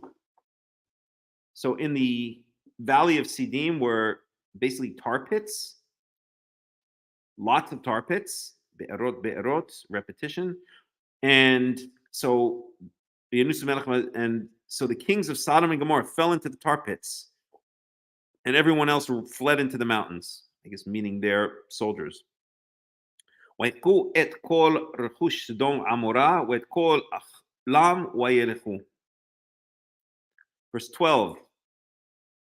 ויקחו את לוט ואת רכושו בן אחי אברהם וילכו והוא יושב בסדום. So Lot is kidnapped or seized or captured. Kind of reminds us of what's going on now, right? But Lot is captured by, I guess it was the 4 kings. So Lot is now a hostage. Verse 13. Wa yavo hapalit wa yaged la'avram ha'ivri v'hu shochen be'elonei mamre. So this is the first time that Abram is called the Hebrew. And why is it called the Hebrew? We saw it when he entered the land. It said he went through or crossed over to the Alon Moreh, which is Shem. So it's very possible that this word Ivri means the one who passed over the Jordan River, although it's definitely not for sure. It's still unknown for sure what that word means. Okay. והוא שכן באלוני ממרא, האמורי אחי אשכול ואחי עינר והם בעלי ברית אברהם. Verse 14, again, you could be following along in the English if you want. וישמע אברהם כי נשבע אחיו, וירק את חניכיו, וילידי ביתו 18,300. So 318 men he gathers together to free his nephew Lot, who's been captured as a hostage by the four kings. Yerdov ad Dan, and he pursued them until Dan. Where's Dan? Dan is all the way in the north of Israel. What became Dan? Wa yhalek alehem laila hu avadav ויעקם וירדפם עד חובה אשר משמאל לדמשק. So he chases them basically mismol לדמשק. So to the east, I'm sorry, to the west, I guess, of Damascus, no, to the north, because small would be north in this case, as it is in Arabic. North is Shamal. Verse 16, Vayeshev et kol rechush v'gam et lot achiu v'rechusho v'ishiv v'ram et anashim v'et ha'am. Okay, so basically Abraham gets together a whole bunch of men and rescues Lot, his nephew, who obviously we now see has made not such a good choice by deciding that he's going to settle in the land, which looked to be the best, turned out not to be the best. Verse 17, Vayetze Melech Sodom le'rato achare shuvo ne'akot et ki dar la'omer wa'et hamelachim asher ito el emek shaweh hu emek hamelech. Now we have this whole story with Melchizedek. I think in English they call him Melchizedek or something. Melchizedek, I don't know, I don't remember. Melchizedek Melech Shalem, and Shalem is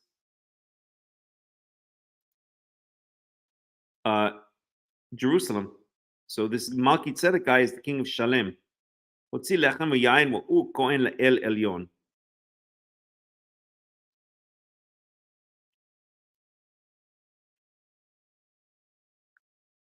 ויברכהו ויאמר ברוך אברהם לאל עליון קונה שמיים וארץ. And so this Melchizedek guy, who is some kind of priest to the Most High God, which would imply to the one and only God that we now know as Yahweh.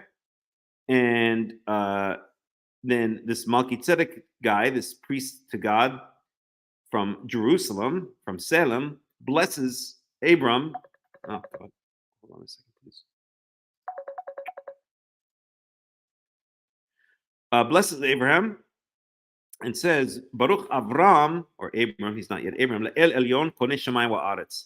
Blessed is Abram to the Most High God, the owner, or the one who possesses heaven and earth.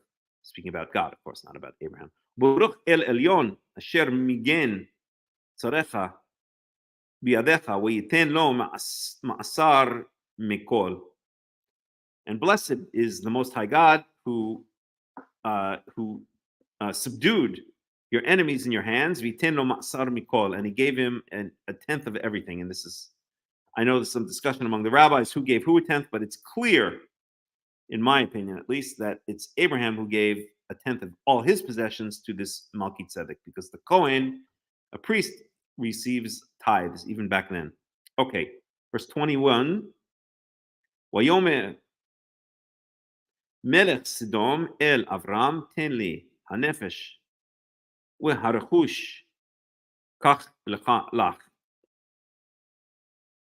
So now Sodom, the king of Sodom, who Avram has rescued, wants to basically give him the spoils of war. Wants to give him all the booty. He's going to take all of the slaves, all of the human beings, which have now will now be his slaves, and he's going to give all of the other booty, all of the possessions, all of the material captured in war to Avram. V'yomer Avram el Melech Sodom, harimoti yadi el Yahweh el Elyon chonei shamayim va'aretz. And Avram basically says, I swore to Yahweh, the Most High God. And what did he swear? 23. Im michut wa'ad seroch na'al wa'im ekach mikol asher lach v'lo tomar ani esarti et Avram. I'm sorry. Esharti et Avram. He promised that he's not going to take not even a thread or a shoelace as booty in order that the king of Sodom would not say, I made Avram rich. Bil adai rak asher achlu hana'arim wa chelek ha'anashim asher alchu iti aner eshkol umamre hem iku chelkam. Okay, so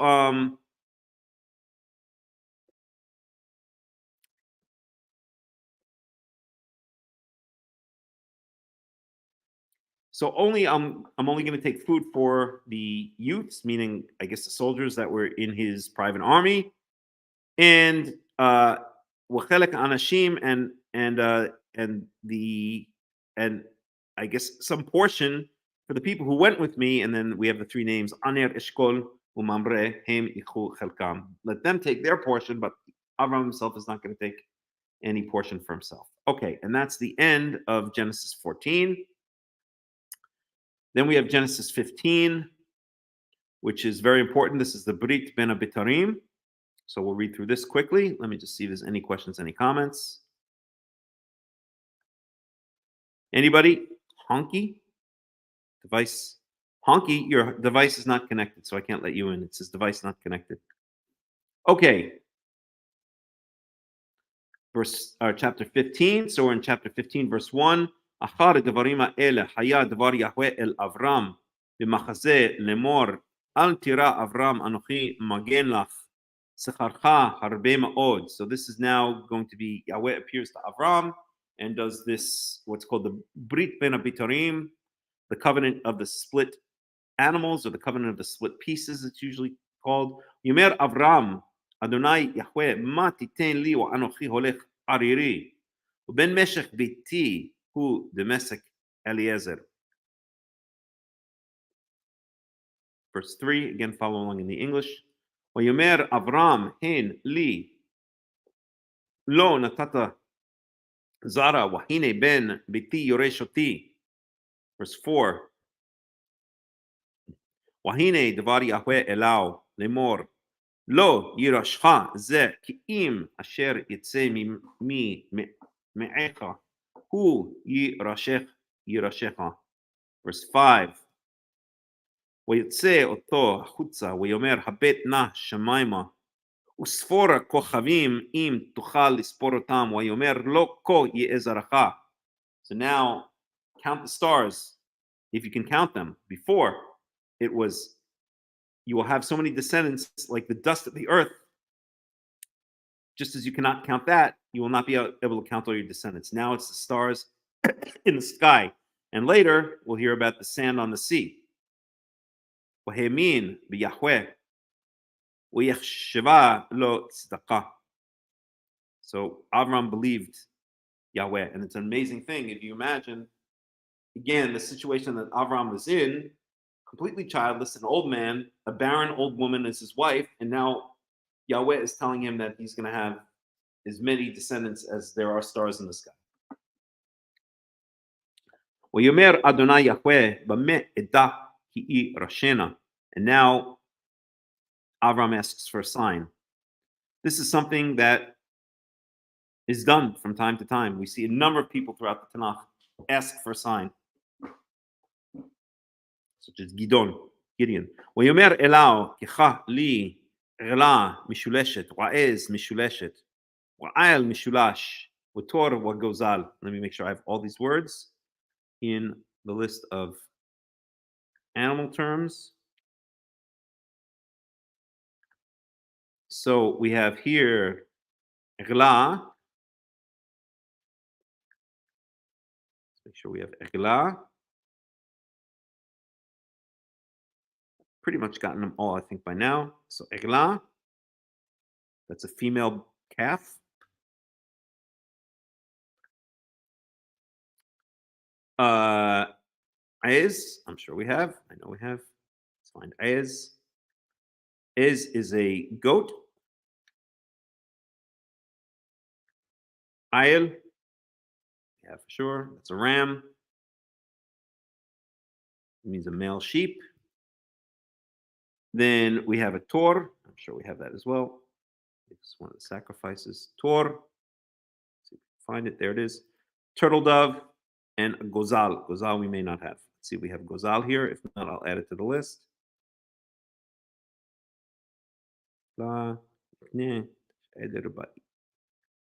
Ir, kar, atud, pered. These are all the animal terms. There are many animal terms. I always say it's like this. The Eskimos have terms for so many different terms for snow, as they always say. I don't know if that's actually true. I assume it is, but that's what they say. So the ancient Israelites had a zillion words for different types of animals, and we do not have gozal here. Let me just make sure. So I'll add it to the list.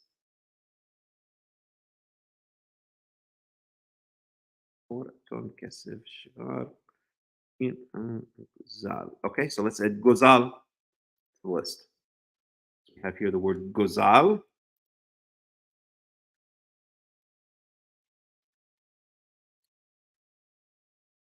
Young birds. So in modern Hebrew, gozal is a chickadee, young of birds. Okay, fine. So let's add that in.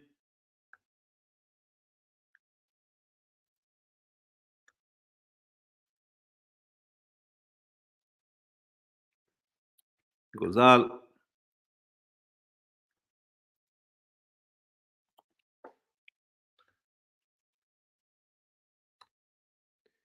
And that is going to be, where is that? That's Genesis 15:8.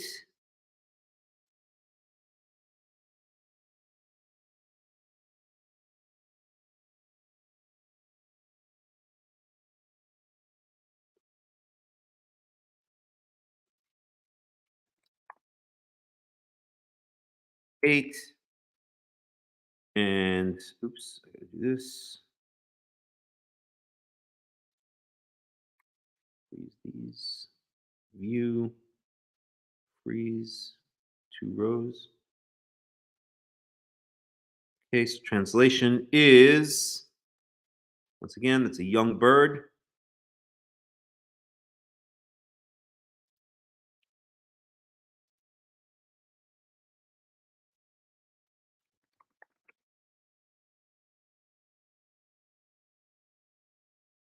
Young bird.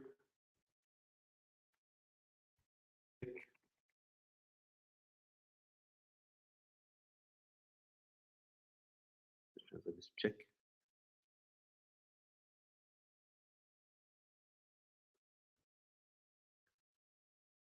Okay, that sex, I think, could be male or female.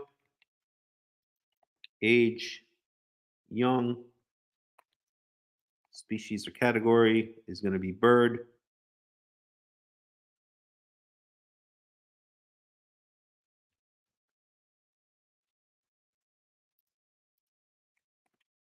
Bird. Okay, so there we go. That's gozal. Let me just check it for a second. Syriac in Arabic. Torah with gozal. Pigeon Genesis 15. Genesis eaglet. Okay. All right. Good enough.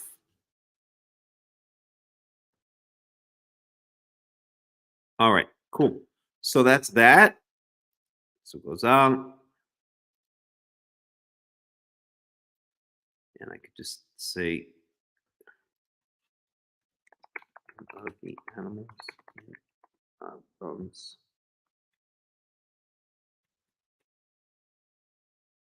Pieces. The animals.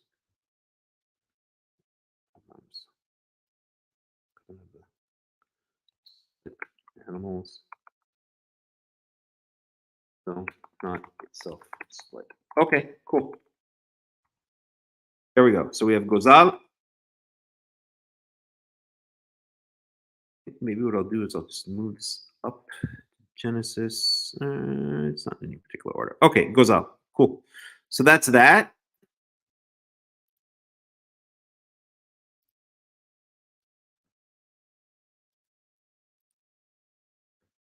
Okay. Verse 10.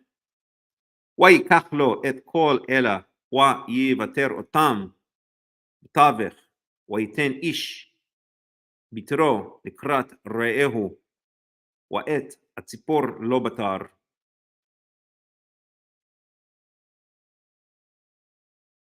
So it specifically says he didn't cut the birds in half. He didn't split the birds. וירד העית על הפערים וישב אותם אברהם. Verse 12. ויהי השמש לבוא ותרדמה נפלה על אברהם והנה אימה חשיכה גדולה נופלת עליו. Verse 13. ויאמר לאברהם ידוע תדע כי גר יהיה זרעך בארץ לא להם ועבדום ועינו אותם 400 שנה. So this is the prophecy that you're going to be, your descendants, your seed, which are eventually going to be as numerous as the dust on the earth, as numerous as stars in the sky, as numerous as the sand on the sea. Sure, they're going to be ger, they're going to be sojourners, or they're going to be temporary residents in a land that is not theirs. So they're going to go down to Egypt. Remember, Avram himself has already come back from Egypt. He did a little mini descent into Egypt, maybe to experience what his descendants will experience. I don't know. That's speculation, but who knows? Possibly. Verse 14. וגם את הגוי אשר יעבודו דן אנוכי ואחרי כן יצאו ברכוש גדול.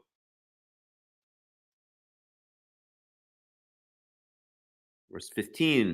ואתה תבוא אל אבותיך בשלום ותקבר בשיבה טובה. Verse 16. ודור רביעי ישובו הנה כי לא שלם עוון האמורי עד הנה.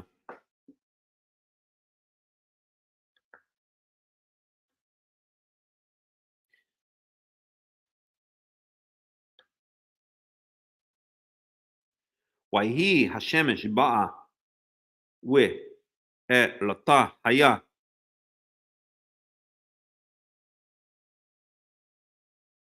והנה תנור. I just want to look up this word for myself because it's not a very common one.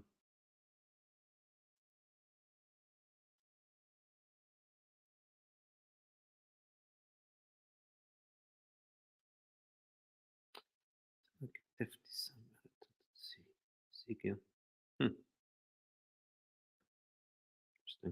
Okay. היה והנה תנור עשן ולפיד אש אשר עבר בין הגזרים האלה. Verse 18. ביום ההוא כרת יחווה את אברהם ברית לאמור לזרעך נתתי את הארץ הזאת מנהר מצרים עד הנהר הגדול נהר פרת.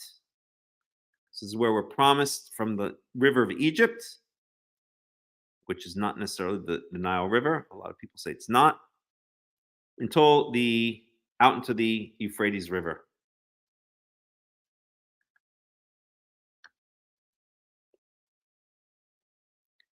את הקני ואת הכניזי ואת הקדמוני ואת החיתי ואת הפריזי ואת הרפאים ואת האמורי ואת הכנעני ואת הגרגשי ואת גרגשי ואת היבוסי. And that's the end of chapter 16. I'm 15. Let's see if we can get through 16 and down to at least where 17 is, at least close to it. So any questions, any comments so far? We're going to end in about 15, 20 minutes. Anybody?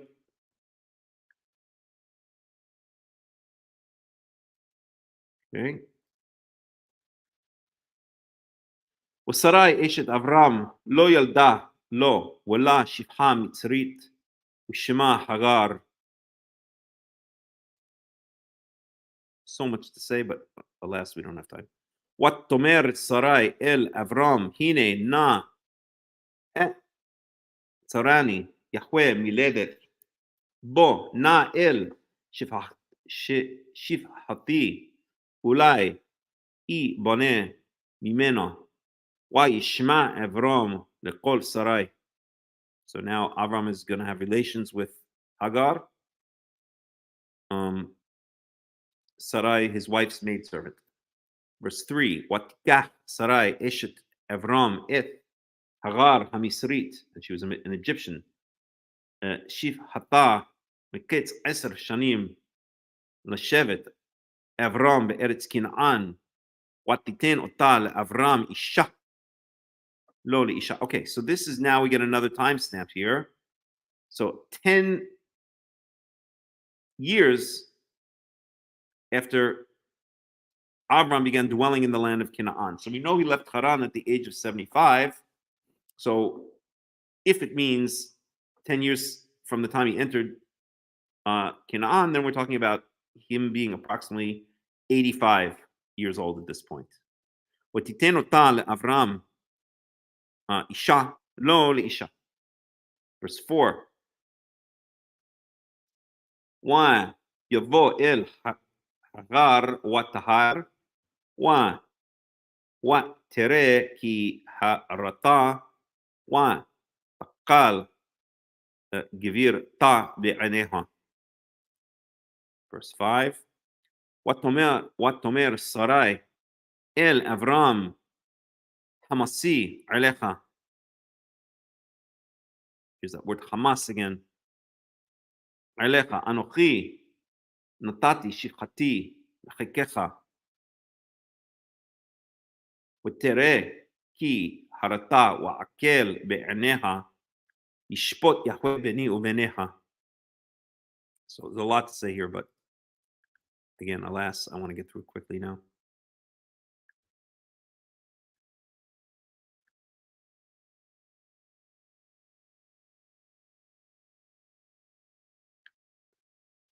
Okay. Verse 6, ויאמר אברהם אל שרי, הנה שפחתך בידך, עשי לה הטוב בעינייך, ותענה שרי, ותברח מפניך. So now Hagar runs away. Sarai is mistreating her or being mean to her, I guess you could say, because Sarai felt that after Hagar gave birth to Ishmael, and we don't even know his name yet, but after Hagar gave birth to her son, that she was now looking at Sarai with derision. Wayim sa'a malach Yahweh al ayin hamayim bamidbar al ha'ayin b'derech shur. So an angel comes upon a messenger of God, comes upon Hagar. Wayomar Hagar shichat Sarai mizeh bat wa'ana telechi watomer mitnei Sarai gvirti anochi borachat. Verse 9. Wayomer la malach Yahweh שובי אל גבירתך, והית אני תחת ידיה. So the angel tells Hagar to go back to Sarai. ויאמר לה, מלאך יהוה הרבה את זרעך ולא יספר מרוב. So now Hagar actually gets a blessing that her descendants are going to also be numerous. So the blessing of many descendants, is this the same blessing as Avram? Is this when it speaks about Avram's descendants? Does it include this? Very possibly, yes. Yimer la malach Yahweh hinach hara ויולדת ben וkarat. Oh, I'm sorry. So I said earlier that she had already given birth. She had not yet given birth. She had just become pregnant.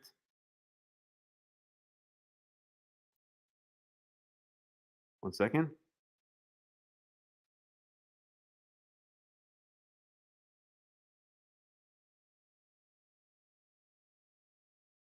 Right. So she had just become pregnant, and now the angel says, "You're going to give birth to a son. You will name him Yishmael. Kishama Yahweh El Aniech," because Yishmael means Yahweh, or God will hear, because God has heard your suffering. Verse 12, Hu Yeh Perei Adam Yado Bakol Wayad Kol Bo Wa'al Pnei Kol Echao Yishkon. So he's going to be a wild man. He's going to be an animal of a man. His hand will be on everyone or on everything. Wayad Kol Bo, and everyone's hand will be upon him, meaning he's going to be in constant conflict with his surrounding neighbors. And if, as the Arabs claim, Ishmael is their progenitor, then they certainly lived up to that, didn't they? Although even though the Arabs claim that they're descended from Ishmael, that is not necessarily the truth. Verse 13, What tikra Shem Yahweh hadover eleha ata el ra'i ki amra hagam halom ra'iti acharei ro'i.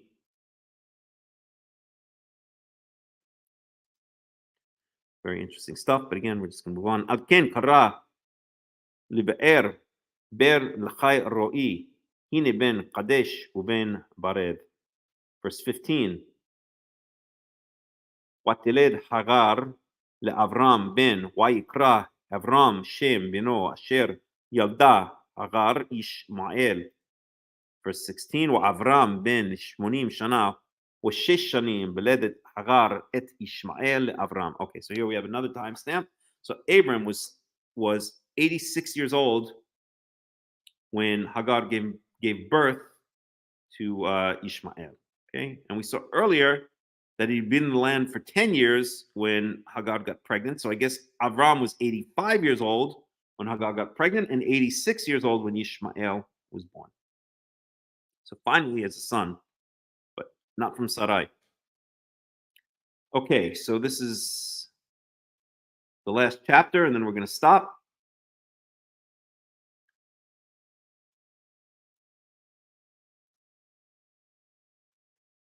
Just check in for a second. Any questions, any comments?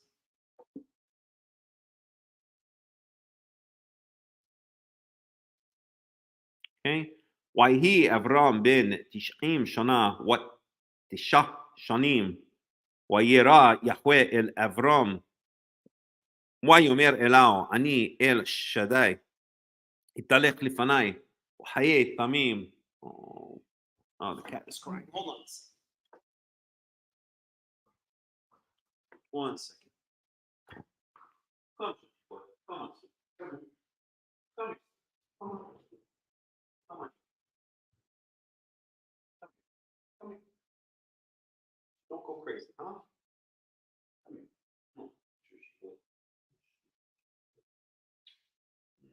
Come. Okay. There's lots of cat activity going on. All right. So Avram is now 99 years old. ותנה ותנה בריתי ביני וביניך והרבה אותך במאוד מאוד. ויפול אברהם על פניו וידבר איתו אלוהים לאמור hine briti itach, wa'ita la'av hamon goyim. So now Avram's name is going to be changed to Avraham. Ulo yikare od et shimcha Avram, wahaya shimcha Avraham ki av hamon goyim nitaticha. You will be the father of many nations, which is Av Hamon Goyim. Av is father, Hamon is many, Goyim is nations. Avraham, so that now becomes the name Avraham.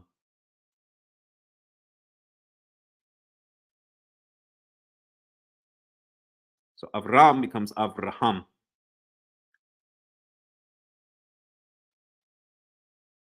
What Shoshi boy? What surah? So we see when names are changed, as I've always noticed, often a hey is added in. So Avram becomes Avraham.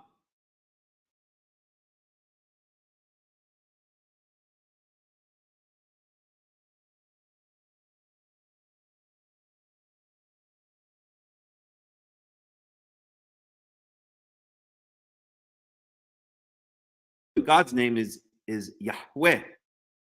So the I don't know if I'd say the main, but the emphasis in the word Yahweh is the sound. So it always seems to me that when the hey is added, it's kind of adding a letter from God's name, which has not yet been revealed to any of the patriarchs, into their names. So Avraham sounds more like Yahweh. Avraham, Sarah, Yahweh, Yehoshua, Yahweh, right? That ha is added into the names. Okay. והפרעתי אותך במאוד מאוד ונתתיך לגויים ומלכים ממך יצאו. Kings will come out of you. והקים אותי את בריתי ביני וביניך ובין זרעך אחריך לדורותם לברית עולם להיות לך לאלוהים ולזרעך אחריך. Verse 8 ונתתי לך ולזרעך אחריך את ארץ מגוריך את כל ארץ כנען לאחוזת עולם וחיית להם לאלוהים והייתי להם לאלוהים. And now we have circumcision here. Verse 9. Sean, do not go crazy, please, sweetheart. Sean, it's going nuts. Sean. ויאמר אלוהים אל אברהם ואתה את בריתי תשמור אתה וזרעך. This cat is going out. I'm gonna have to throw him out again. Show him. זרעך אחריך לדורותם. Sean, you're going absolutely nuts. You're going nuts. What are you doing? These mega zoomies. What are you doing, little boy? What are you doing? You're going crazy. זאת בריתי אשר תשמרו ביני וביניכם ובין זרעך אחריך הימול לכם כל זכר. So this is where circumcision is introduced. ונימלתם את בשר עולתכם וחיה לאות ברית ביני וביניכם.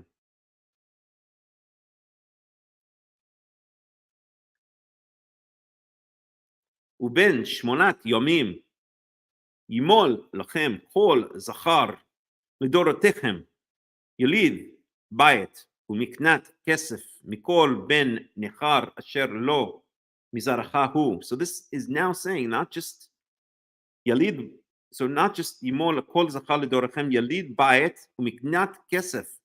So anyone who's born in your household and anyone who you purchase, meaning any slaves you purchase, also have to be circumcised. We also see later on in Exodus chapter 12 that slaves that are purchased can also take part in the Passover offering if they're circumcised. So even going back to the time of Avram, everyone in the household, everyone who's a permanent part of Avram's household has to be circumcised. Just like anyone who's a permanent part of Israel, the nation of Israel later on has to be circumcised. מכל בן נכר אשר לא מזרעך הוא. הימול ימול יליד ביתך ומקנת כספך, והייתה בריתי בשרכם לברית עולם. Okay, the cat is going crazy again. Shoshi boy. Shoham. No. Shoham. I'm going to throw him out again. I'm sorry. I can throw him out too. Go nuts. Come here, you. What are you doing? Shoham, what are you doing? Don't go crazy. Come here, you. Come here. Come here, you. Come here. You are going to see nuts. Come here. Out.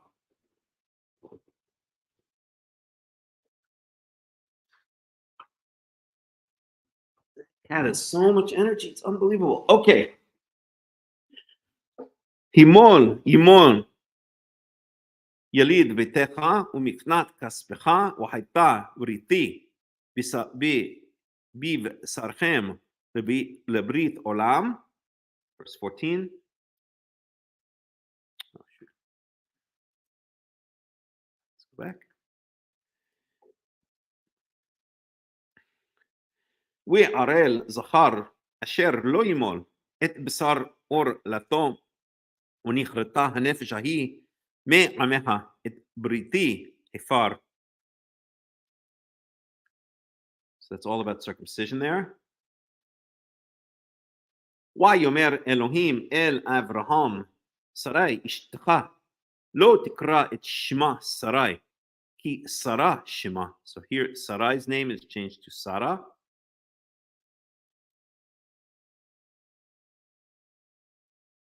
וברכתי אותה, וגם נתתי ממנה לך בן, וברכתיה, והייתה לגויים מלכי עמים ממנה ייאוש. And now Sarah, his name is changed, and at the same time, she's promised a son.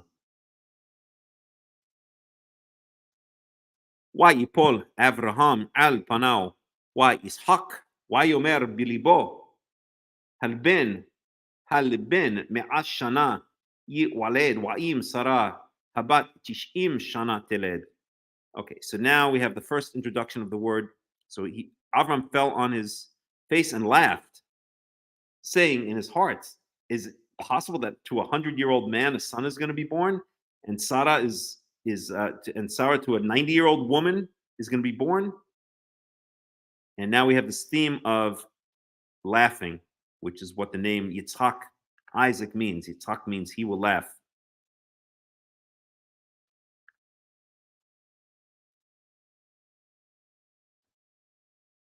Verse 18.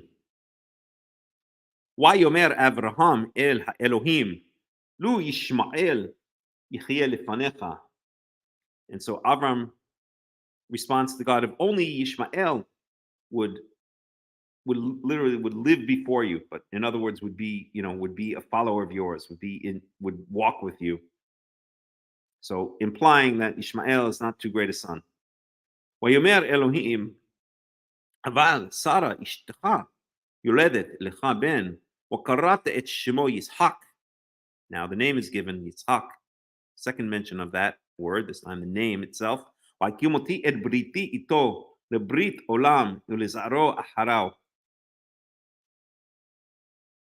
ולישמעאל שמעתיך, הנה ברכתי אותו והפרתי אותו והפאתי אותו במאוד מאוד, 12 נשיאים יוליד ונתתיו לרועי גגות. Verse 21. ואת בריתי אקים את יצחק אשר תלד לך, תלד לך שרה למועד הזה בשנה אחרת. So in 1 year, at this time, Sarah is going to give birth. ויכל לדבר איתו, ויעל אלוהים מעל אברהם. Verse 23. ויקח אברהם את ישמעאל בנו, ואת כל ילידי ביתו, ואת כל מקנת כספו, כל זכר באנשי בית אברהם, וימל את בשר עורלתם, בעצם היום הזה, כאשר דיבר איתו אלוהים. So now Avram circumcises all the males in his household. Avraham ben tish'im wa tisha shana bihim molo basar olato. Avram was 99 years old when he circumcised himself. וישמעאל בנו בן 13 שנה בהי מלא את בשר עולתו. And Yishmael was 13 years old. So remember, Avram was 86, it said, when Yishmael was born. Now Avram is 99, Yishmael is 13. By the way, that's why the Arabs circumcise themselves not at 8 days old, but at 13 years old. בעצם היום הזה נמעול אברהם וישמעאל בנו. וכל אנשי ביתו יליד בית ומקנת כסף מאת בן נחר נמולו איתו. So basically, Abraham circumcises his entire household. And that brings us to the end of chapter 17 of Genesis.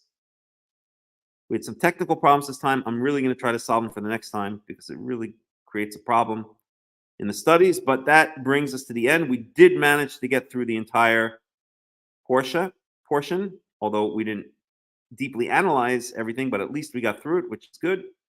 I'm happy when we do. And next time we'll pick it up. And so what's our preview for next time? So the next parsha is called Yirah.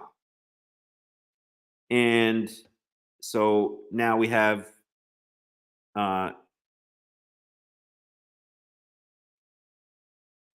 Yitzchak again, for being told that Yitzchak is going to be born, and then we have the story of Sodom and Gomorrah being destroyed. So, good stuff coming up next week. May Gaza be destroyed like Sodom and Gomorrah, if not worse. And we're going to end the study here. So I thank you all for joining me, and I wish everybody a Shabbat Shalom and a Shavua Tov, depending where you are in the world.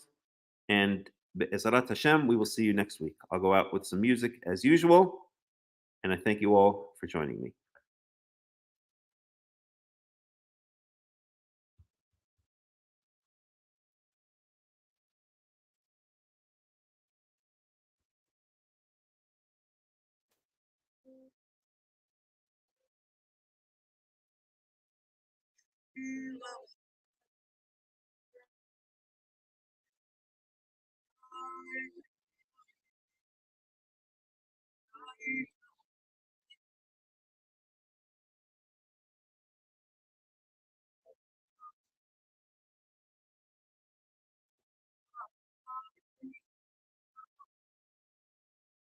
למות רגליך, אל ינום שומרך,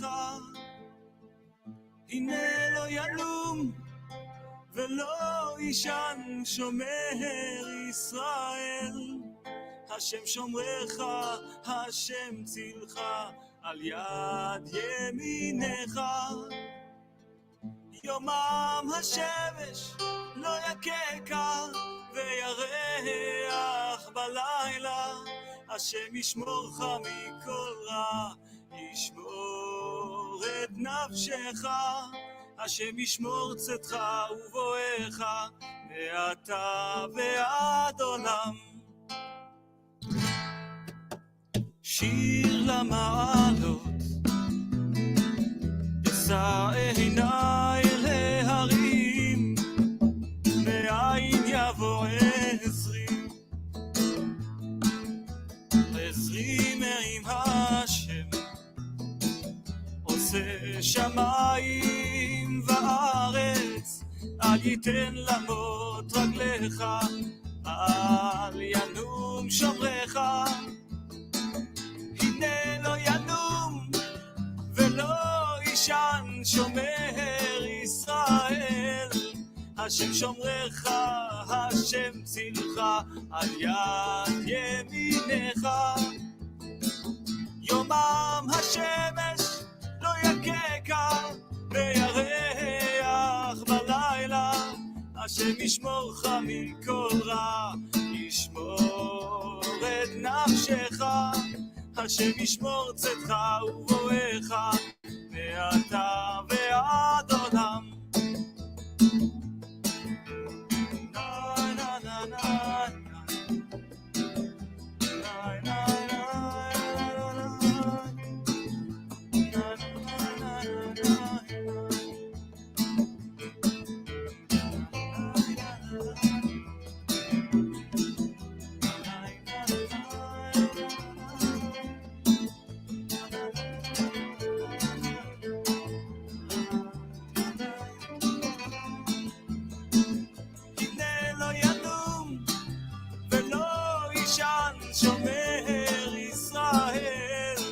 השם שומרך, השם צילך, על יד ימינך. יומם השמש לא יככה, וירח בלילה.